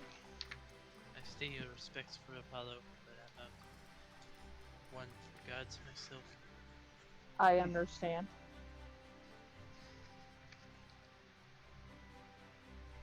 Well, is there anything open still Yeah. yet? Sorry, Xander, go ahead. Guess your room. You just notice that Xander looks over his shoulder like a brief second, and then go back to where the conversation. I look at Xander and think, do I see him do this? I guess so, yeah. Would I know what that means? You would not. Okay. All right. Time to go. Is there Alright. anything else open, or is everything closed now? You can go to the shrine. Shrine of Luck. It's the temple, since you're, real interested in, gods All and right. stuff. I will keep that in mind and visit the shrine in the morning. I think we need to get some sleep for now. Cool. Yes. I will head to the smithy and tell Cornelia and Xander.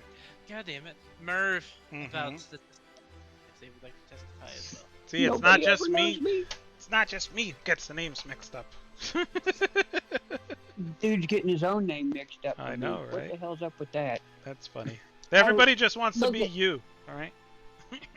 Oh, they I look just at want me to be Xander. him.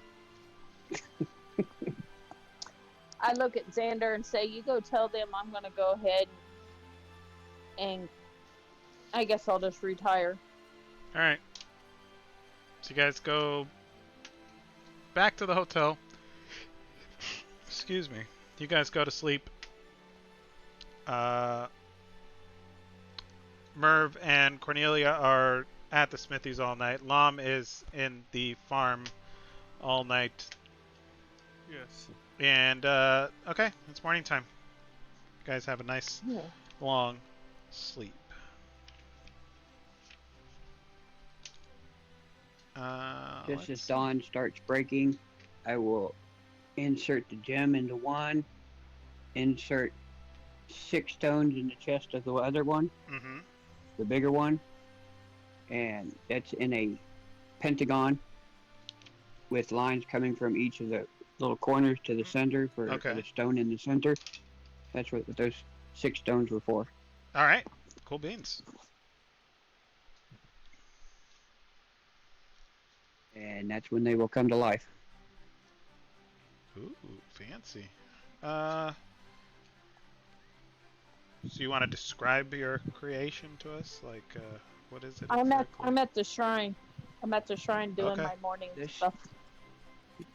This description will be like when I meet you all, okay? Okay. So you can listen. Anyway, the little one that's perched on my shoulder looks like a little silver dragon, but clockwork, with the gem inset into the chest.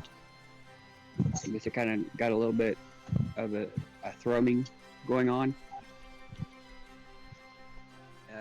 The larger one looks like something of a cross between a silver dragon and a griffin with a saddle on it. And I have the picture, so I'll be changing. Now, can you do the like you do with Barlow's, where when he switches to big to small, with 2 different pictures? Because I have one where I'm riding the creature and then my normal without, or would that be too much of a pain in the butt? Barlith did that himself. I don't know how. The thing you have to do is go to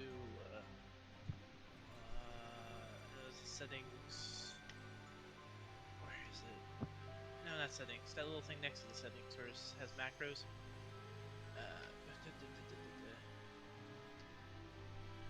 Collection? You get to roll. No, Beef has to do it. It's called rollable Oh, okay. tables.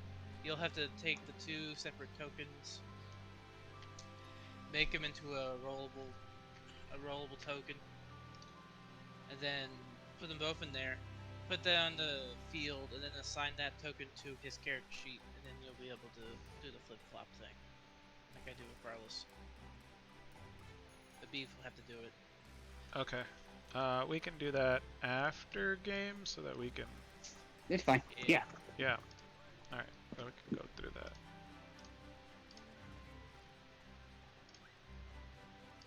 Okay. When I'm done, I will get on the back, and I will get Corny on the back. I will thank the smithy and says, "What do I owe you, good sir?"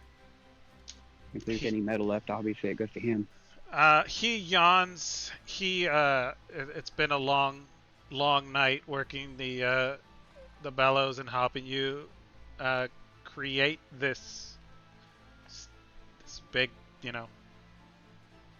thing that you've made. And he looks at you and he's like, I have never in all my years seen anything like that. I very much appreciate your help in bringing my creations to life.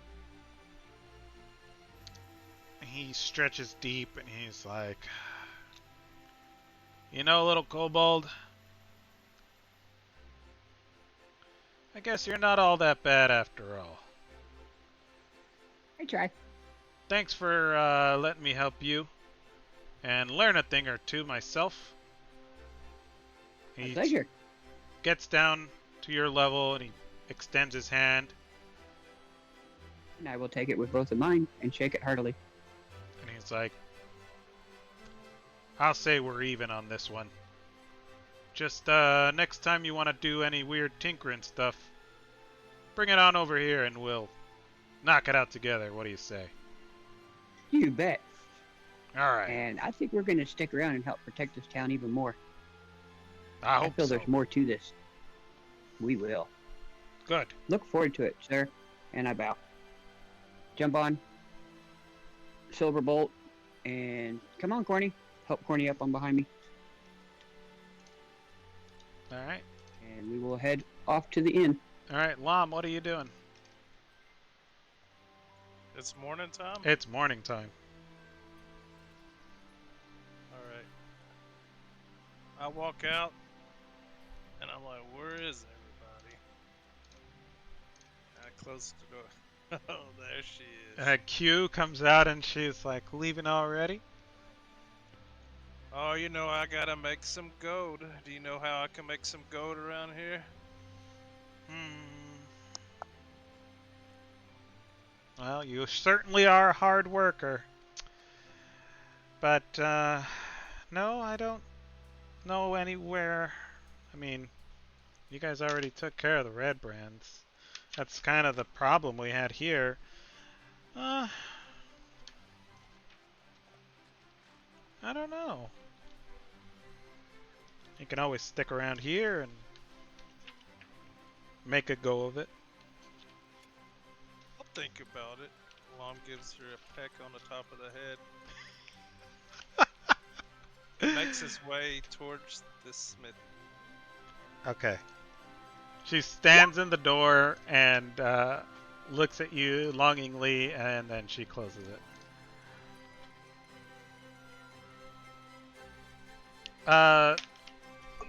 I'm on my way back to the inn. You went For to some the. breakfast. You said you went to the shrine. Mm-hmm. All right. You head over to the shrine, and where did my description go? Wrong page.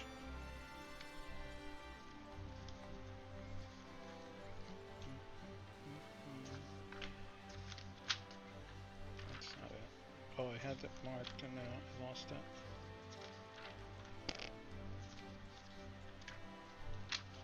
You head over the shrine, and it's not a shrine of Apollo. It is a shrine of... Tamora? That might be it. That sounds right. It's a shrine of Tamora. Okay,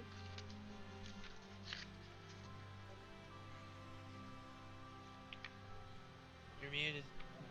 Yes, there, you're muted. sorry.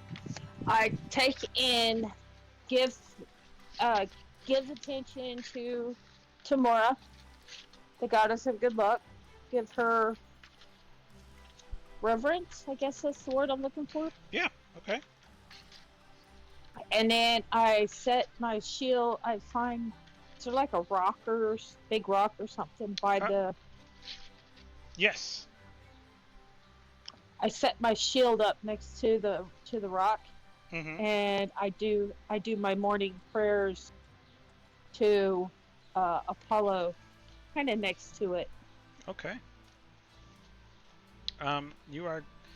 After your prayers are done, you're greeted by a sister of the Church of Tamora, and she goes, "Good morning. Alan, good morning, sister. I am Sister Gara Garel. Let's go with Garel. Riel. Griel. Is Griel. that how you say that? Oh wow. That's how Rum says it. What brings you in this fine day? Oh, paying homage to your goddess and praying to my God. Oh, wonderful. I am from the Temple of Apollo. The Temple of Apollo. Perhaps the fates have smiled upon us today. Maybe today is a lucky day, wouldn't you say? Yes. And with Apollo shining bright, it would just be more magnificent and lucky. I'm sure it will. You wouldn't happen to be the adventuring type, would you? Yes, ma'am. I have a group with me. We are adventurers. Is that right? Do you need something? Yes. Do you need something? I'm not sure how Apollo would feel about me asking you to do this for me. I need you to speak to somebody for me. Well, they're not really a somebody, but a something. You see, I'm looking for an old book. Mm-hmm. Book. Okay. And what is this thing? It's not a demon, is it? No. It's not a demon. Okay. It's a banshee. Go ahead. She knows a lot of stuff, right? She's a powerful scryer, and in her time of life, she knows a lot of things. And I'm looking for a particular book, and I'm wondering if you'd be interested in maybe talking to her for me.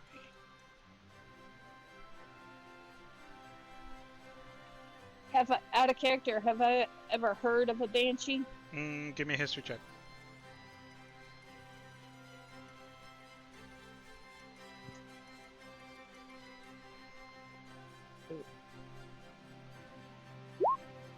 Absolutely No, not. I have not. Okay. This is to help you, correct? Mm-hmm. Not for self-gain or anything. No, not at all. Not for me. Alrighty, then I would say that we could probably do that while we're out and about. What did you have in mind? Well, She's kind of far away by Cornberry.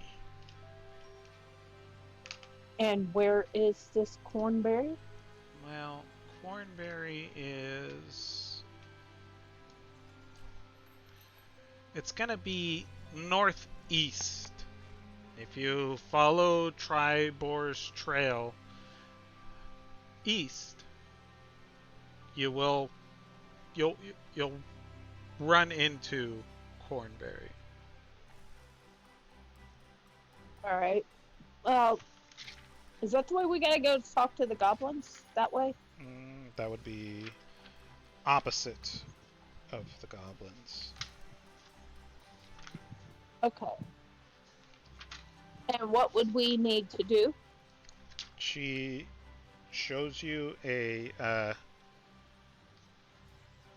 she shows you like a small brooch, a silver brooch, and she says, "I need you to trade this for information about a book." What's the name of this book that I could ask her for? It's not so much a name of a book, but the name of... Where did I leave my notes? Fuck. The name of a person who wrote the book. Okay, and that person would be? One second.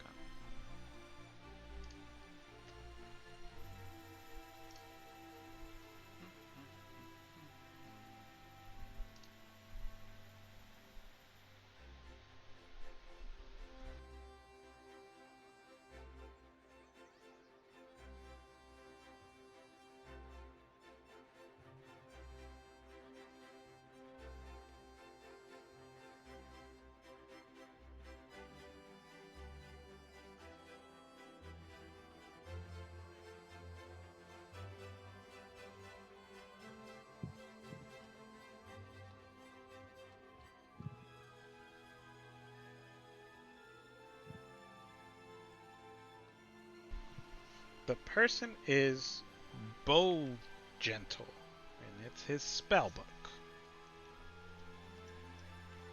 Oh, gentle? Yes. She produces a piece of paper, a small piece of parchment, with the name of how you spell it. Okay. All right. I will take this back to my group, and we shall try to find this for you, and we will bring it to you. Oh, wonderful, wonderful. Now, I'm not a really rich person, obviously, you know, living in the church. We have a modest way about us, I'm sure. I could perhaps offer you some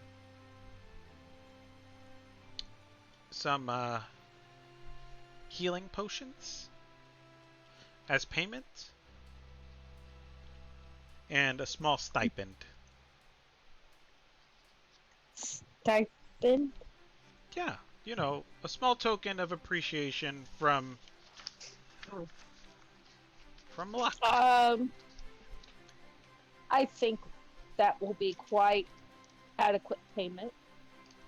I mean, there is some of us that do not heal like I do, and my little brother. It's in our group. So, you hold on to that and the healing potions and stuff. When we return with the book, we shall collect. Wonderful. And to aid you on your journey and to make sure that luck is always on your side, she reaches into her modest robes and she gives you a small pouch. Take it and I look at it. Inside the pouch are 3 small rocks, and each one of those rocks has a 4-leaf clover kind of carved into it. These will grant you, out of character, these are going to be 3 luck points that you can use. You can expend 1 luck point to roll an additional d20 on a ability check, a saving throw, an attack. Basically, it's the luck feat in a bag. You get 3 of them. You can use them as you see fit. Okay. All right. I say thank you very much. Um, and the only thing I can give you in return is the blessings of Apollo. Oh, thank you so much. Um, once you do use those tokens, they will, fall apart. We can't always be lucky. They're one-time use, but I hope they serve you and your party well.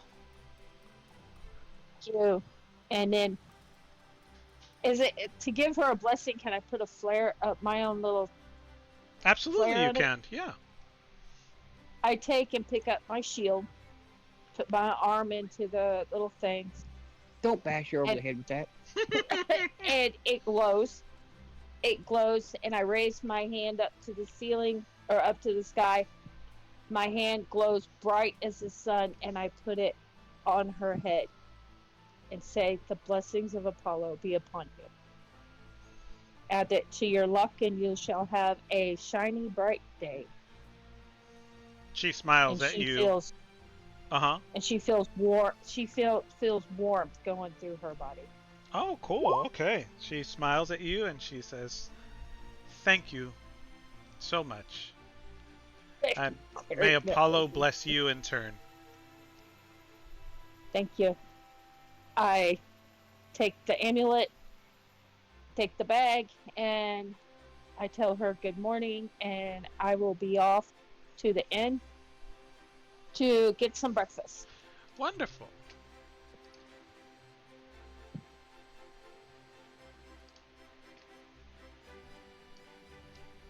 So you guys head to the inn for breakfast. Merv and Corny, you guys are heading this way, correct? Yes. All right. So, As luck would have it, as we all luck would meet at the have same it, time. you guys, it's like if luck has put you here all together. You guys are walking down the road and you see Lom approaching. He looks a little disheveled. His clothes are a little wrinkled, but he's in good How's spirits. it going, slut?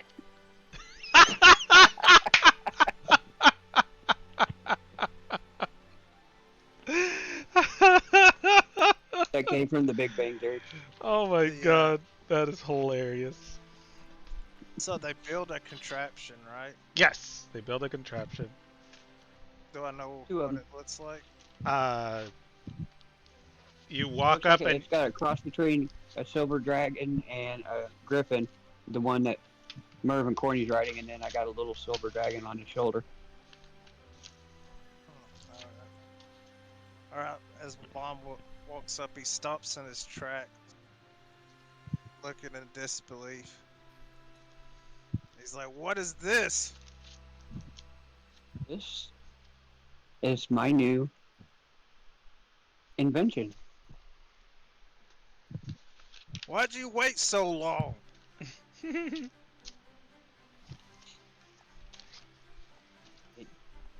I got inspired. I see. I got inspired too. Did you now? Your hair looked like it. Ah, yes. Is Silver there? Silver and Xander there too? no, you guys are Star. at the inn. Yeah. Star and Star. Xander are at the inn. Lom, Merv, and Cornelia they met each other on the road headed toward the inn. How Oh, big okay. is the contraption if I had to compare it to something so I know? I think I would say it'd be like a large dog. I want to say we Okay. said it was like a like a mastiff, right? Mastiff size? Yeah. Yeah. Mm-hmm. Enough for a little 2.5-foot kobold to ride easily, and a little halfling too. Alright, I But you do see, I mean, you kind of could see some gears and different things, but it moves without mechanics. You know what I'm talking about? Lob just thinks it's magic. He doesn't understand. Well, it pretty much is, yes. Because magic is infused part of it too. It's magic and science together. So you're a witch.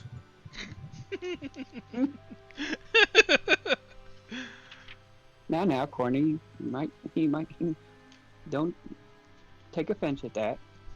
Corny giggles. I'm your friend, and this will help us even more. Out of character, I don't know how I should take that. Well, we'll just see what your character does. No, Um, out of character. In real life, Oh. In real talking life. about real life, she's a witch. Oh. Yeah. I don't know. Anyway, honey.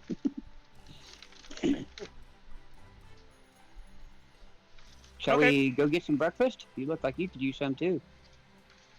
Oh yes. I'm starving. Let's see what Xander's got cooking up. Head to the inn. You guys head I'll to walk the right inn. into the inn with it. All right.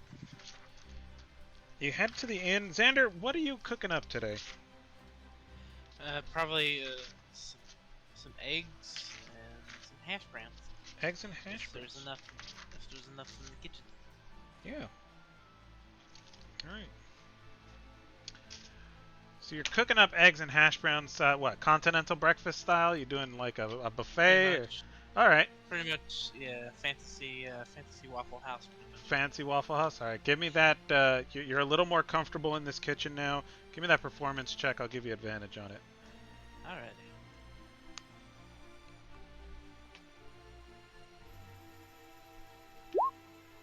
'18.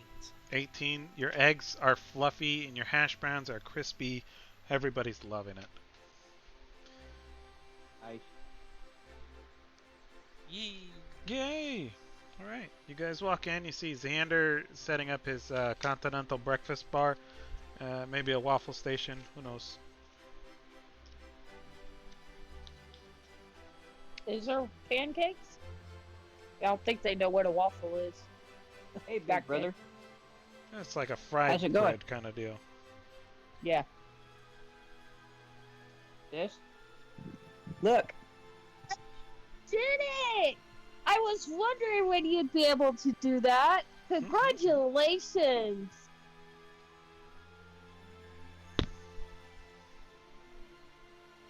And I Amazing. stood around it looking at it and said, "This is just amazing."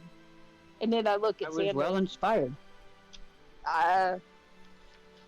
Cool. Did Apollo inspire you? My group inspired me. I turn around and I'm slithering around it, admiring his work. And then I go, "Murph, now you won't be riding on my tail. You got your own ride."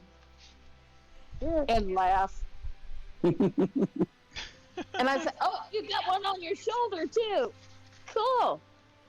Yeah, watch this. And I'll toss it up a little bit and I'll watch it as it glides around. Nice. Then it Nice. climbs back up, climbs up Silver Bolt and climbs up onto my shoulder. So that's Silva. This is Silver Bolt patting my ride.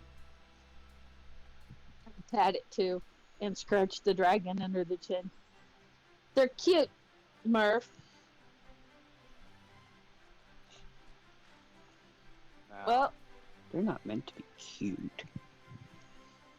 They're fearsome. they don't They're look. dragons. They're cool. Much better. Let's eat. All right. Help Corny down. They've been. I told them to wait on down. our order. Sheath my new sword on my back. Nice. Everyone got toys. Everybody got toys. So, I did not. you guys are all in the inn eating, having breakfast. You also leveled up at the end of last session, beginning of this session. So why don't we go around the table and what did we all get on your fancy level up? Yeah, Corny, what'd you get? Corny looks and she goes, I got this fancy Oh, did she update her character sheet? I hope she did. Probably not. She did. Show Oh, us nice. some new moves with your weapon.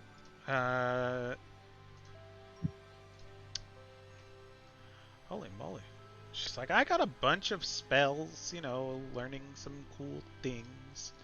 And she also has a, she's like, I've been learning, some interesting, stabbing techniques. Nice. Yeah. Does she go into her dance? Yeah, she starts doing her dance. Beautiful, elegant flow of weapon mastery and grace. It's a very calculated move, I would think, with Cornelia's character. It's like very planned but I don't know. We'll see how she describes it next week when she's here. Yeah. Merv, you got your Silva and Merv has Silver become a battlesmith. Okay.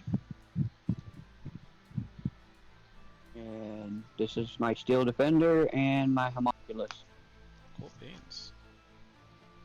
Silver, how about you? Silver?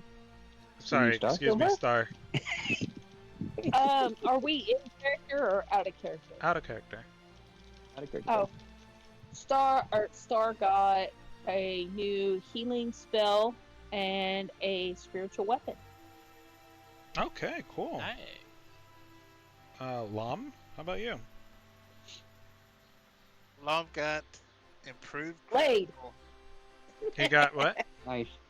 He got laid. Improved critical chance. That's Okay. nice. That's a nice one. That's a good one, yeah. Mm-hmm. But that's it.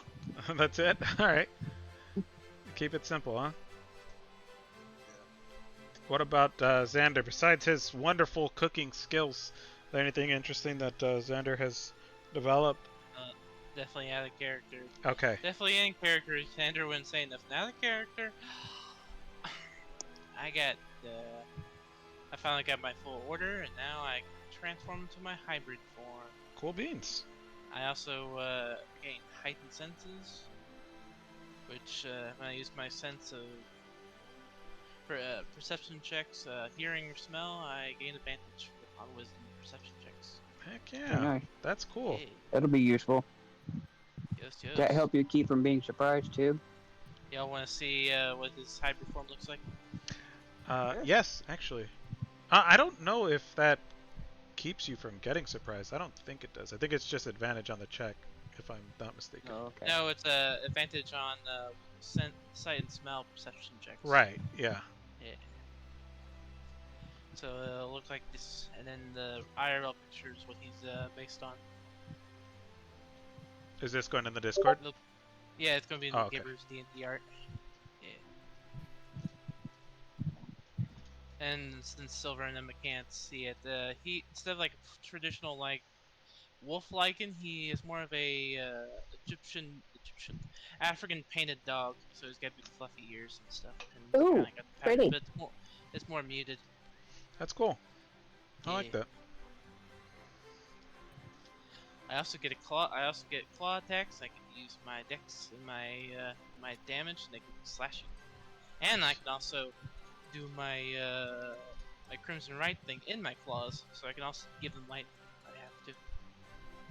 Nice. Nice. Well, It's definitely it's got cool. a lot of stuff. Yeah, they do. It's pretty pretty strong level 3, huh?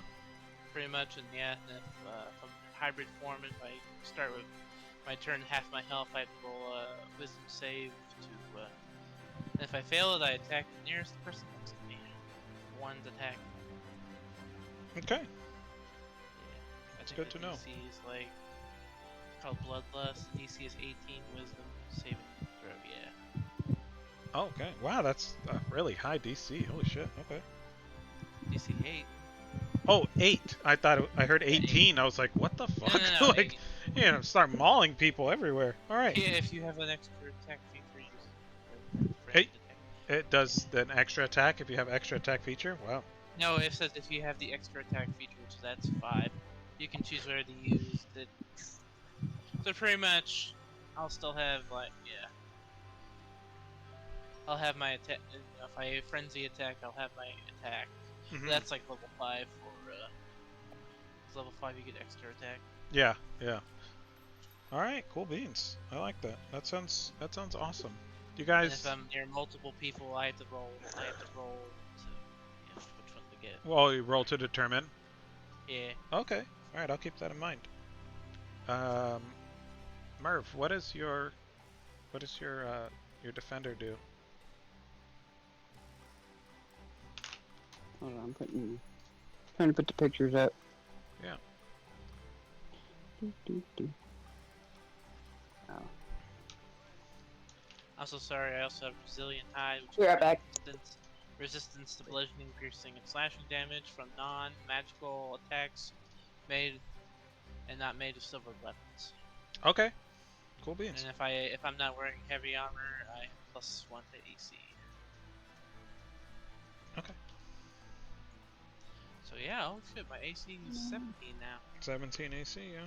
That's when you're in that form, or is it out of the form? Let's see, yeah, I think that's when I'm in my form. But my heightened senses is like all. Yeah, that's like a all the time thing. Yeah. Yeah. My form lasts an hour. 1 hour, okay. And is it refreshed on a long rest or short rest, or? It's once per long rest. Once for a long rest. Okay. Good to know. All right. If I remember right, let's see. Okay, there's Silva, and there's Silverbolt.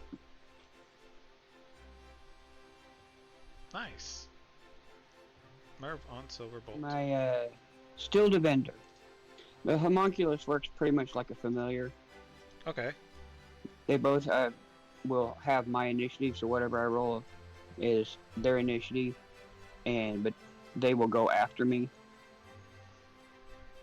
And while the Homunculus does have an attack, I have to, I think it's expend a bonus action to get him to attack.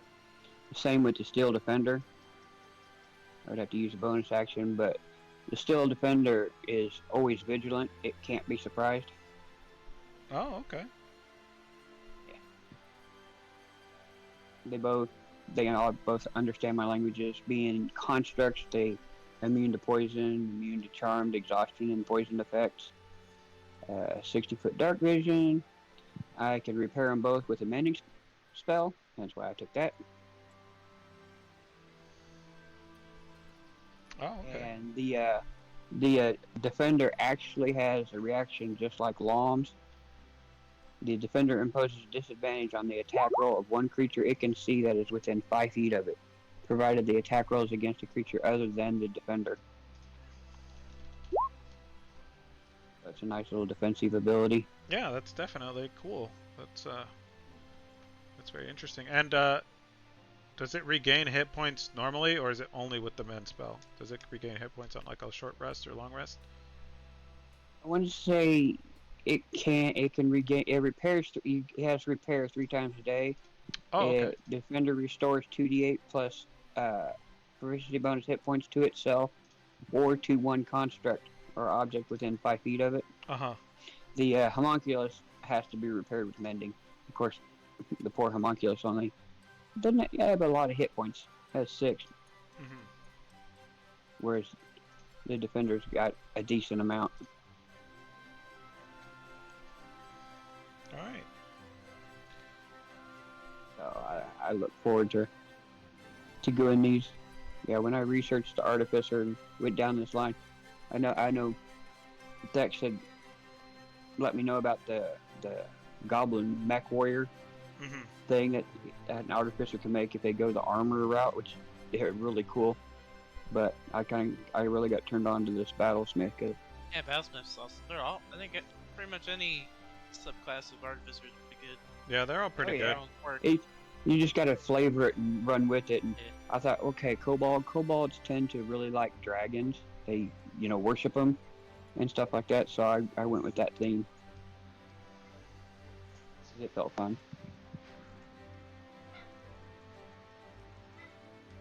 All right. You guys are sitting around eating, Mhm. having a nice time.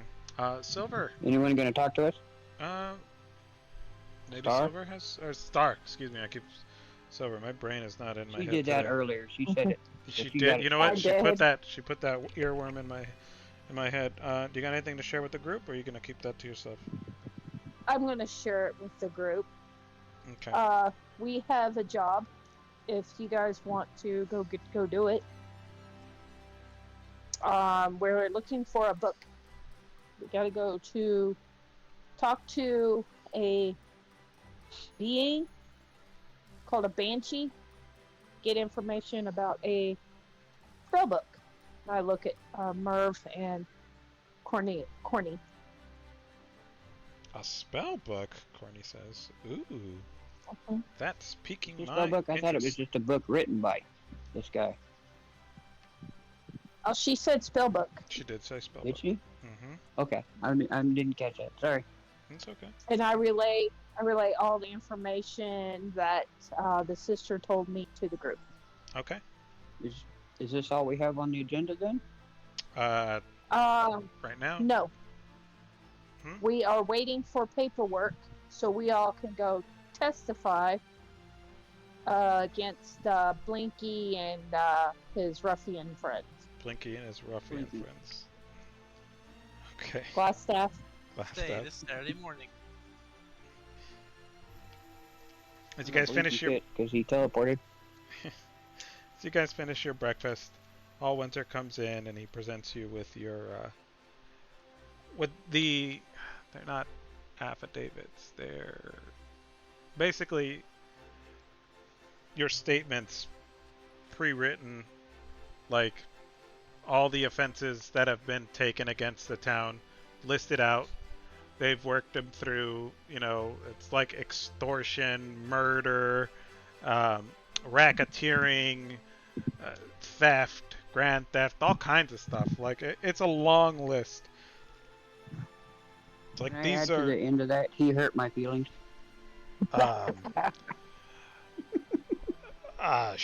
Sure. And he writes down, hurt Merv's feelings. And I will sign my piece of paper with the artisan seal Okay. on it. All right. And Mervanthric Sundaster. He passes the paper. He has you guys pass around the paper to sign it, testifying that these events are true and what has transpired in this town under penalty of perjury. And it carries. I look at that. Mm-hmm. I look at it and I hear what all he's saying, and I'm like, "Excuse me, Sir Hallwinter. Yeah. I cannot rightfully sign this because I do not know who they killed." You don't know who they. Okay. No.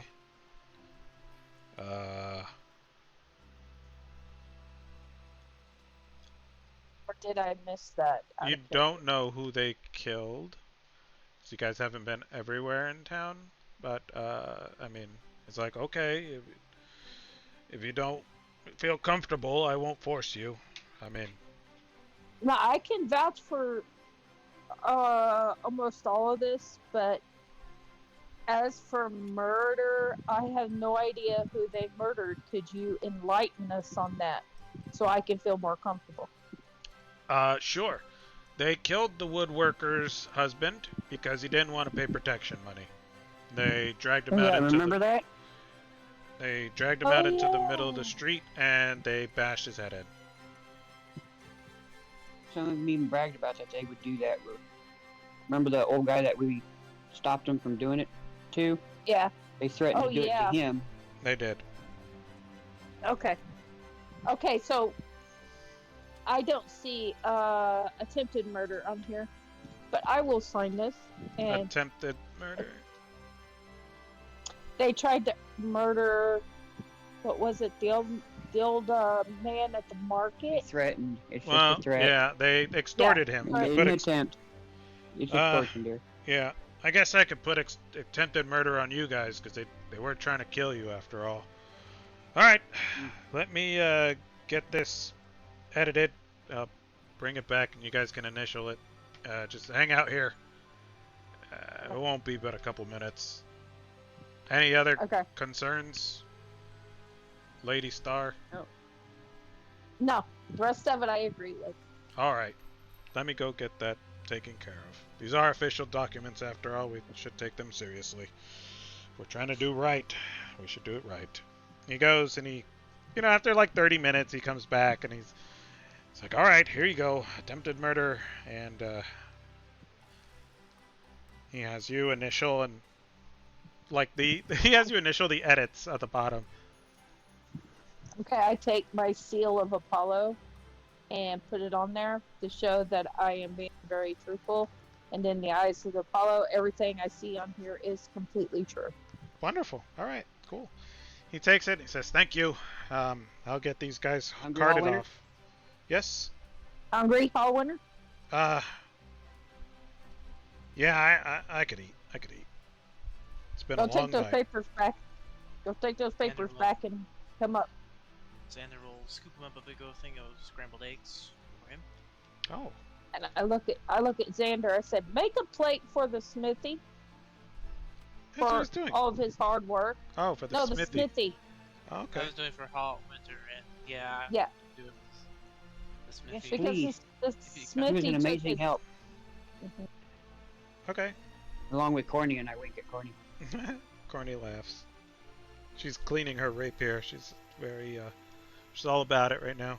She doodled a rapier in her So- notebook. Also, you'll notice on where Xander's armor is, you'll notice he's got two swords now on his back. Ooh, Scrap. fancy. Yep. He'll put the goblin thingy on his. He got a hole in the back for his wolf tail. Yeah, you'll know. Not yet. No, you'll know. All right. Okay. You know, that's Cool. Five.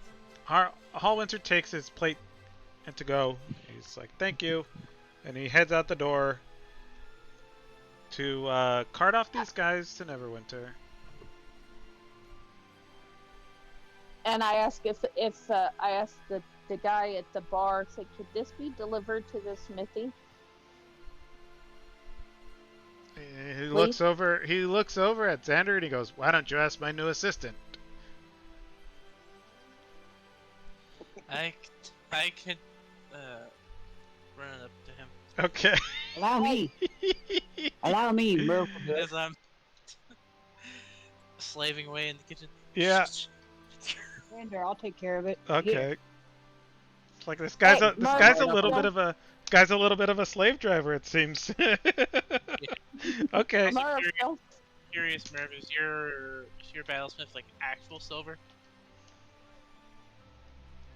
I don't. Like, Silver. He didn't mention it. just I think it's just metal. What's it made out of? What kind of silver? metal? It's basically made out of steel. Steel. Okay. I try to polish it as well as I can to make it look silvery, but it's basically steel. It's made out of the weapons of our fallen foes. Yeah. But I didn't know if you like Oh. took, like a layer of like silver over it or something to make it all shine. No, I didn't go all expensive with it and stuff like that. Just my own little neat things that I'd picked up.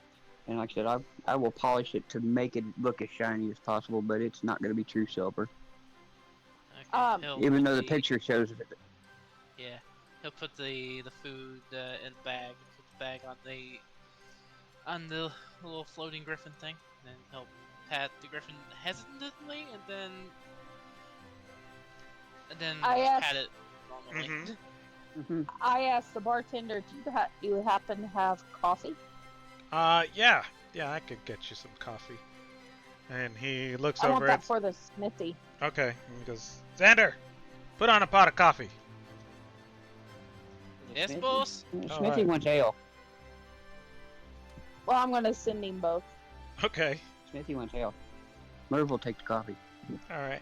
You'll notice he will have a different accent when he's actually working in the kitchen, like kind of like a Brooklyn. You Like, still yes, can boss." work, yes, you can work, girl. Oh, wait, no, that's not from the that. Muppets. That's Swedish.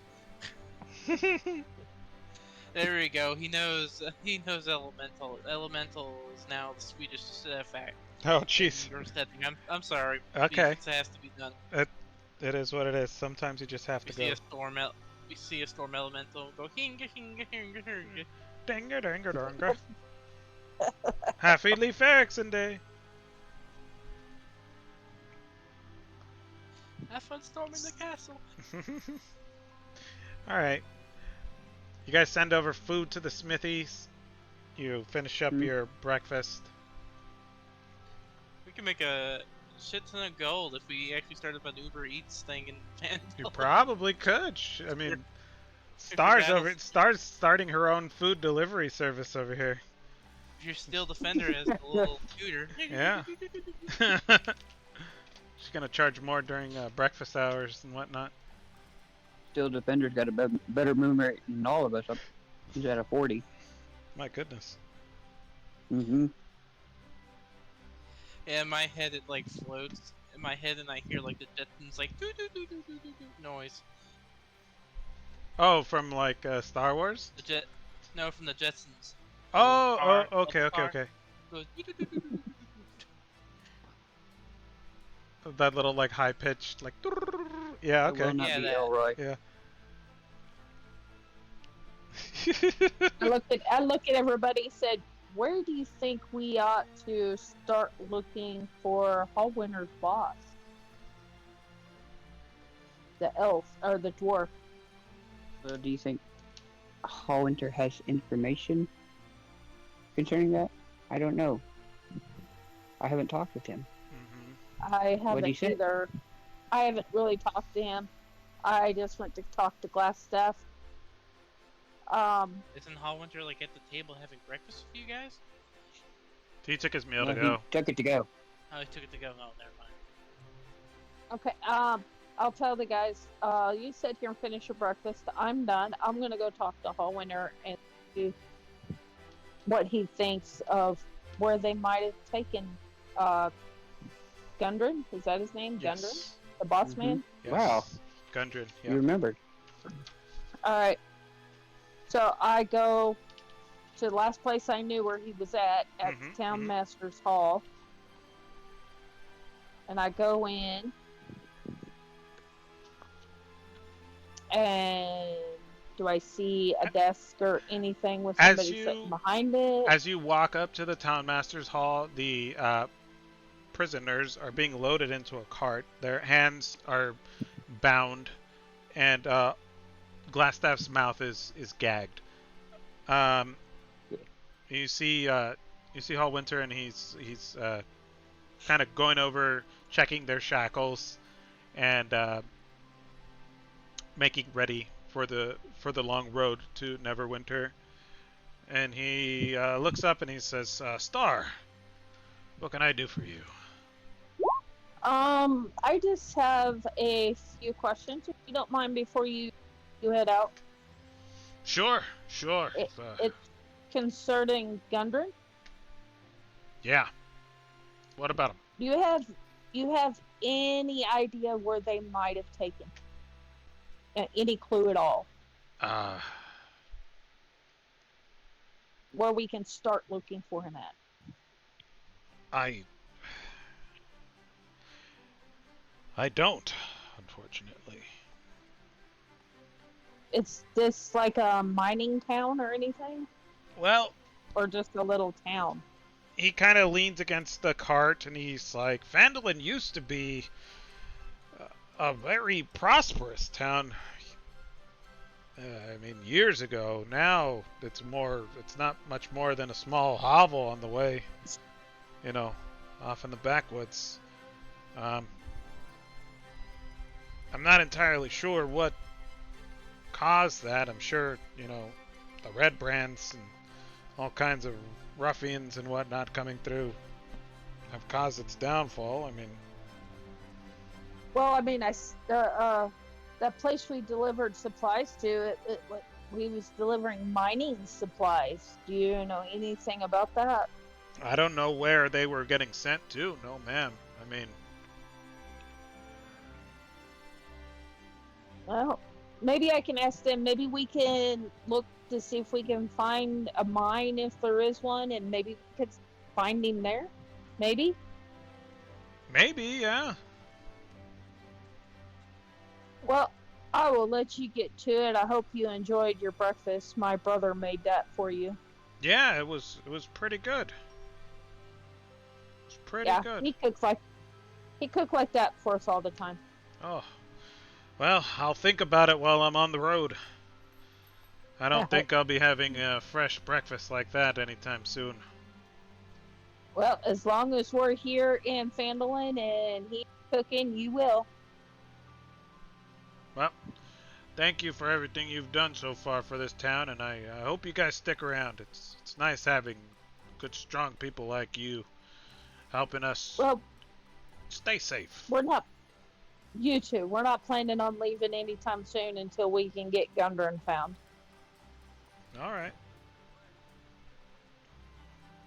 Well, happy trails. May Apollo shine upon you, and I hope your trip is a safe one. Uh, thank you, and I hope you have a shiny, sparkly day. And he goes back to loading up his prisoners. They're under guard. He's got like a big burly guy with him riding shotgun. He's got like a crossbow sat across his lap, making sure nobody gets up to any funny business. And with that, he heads off.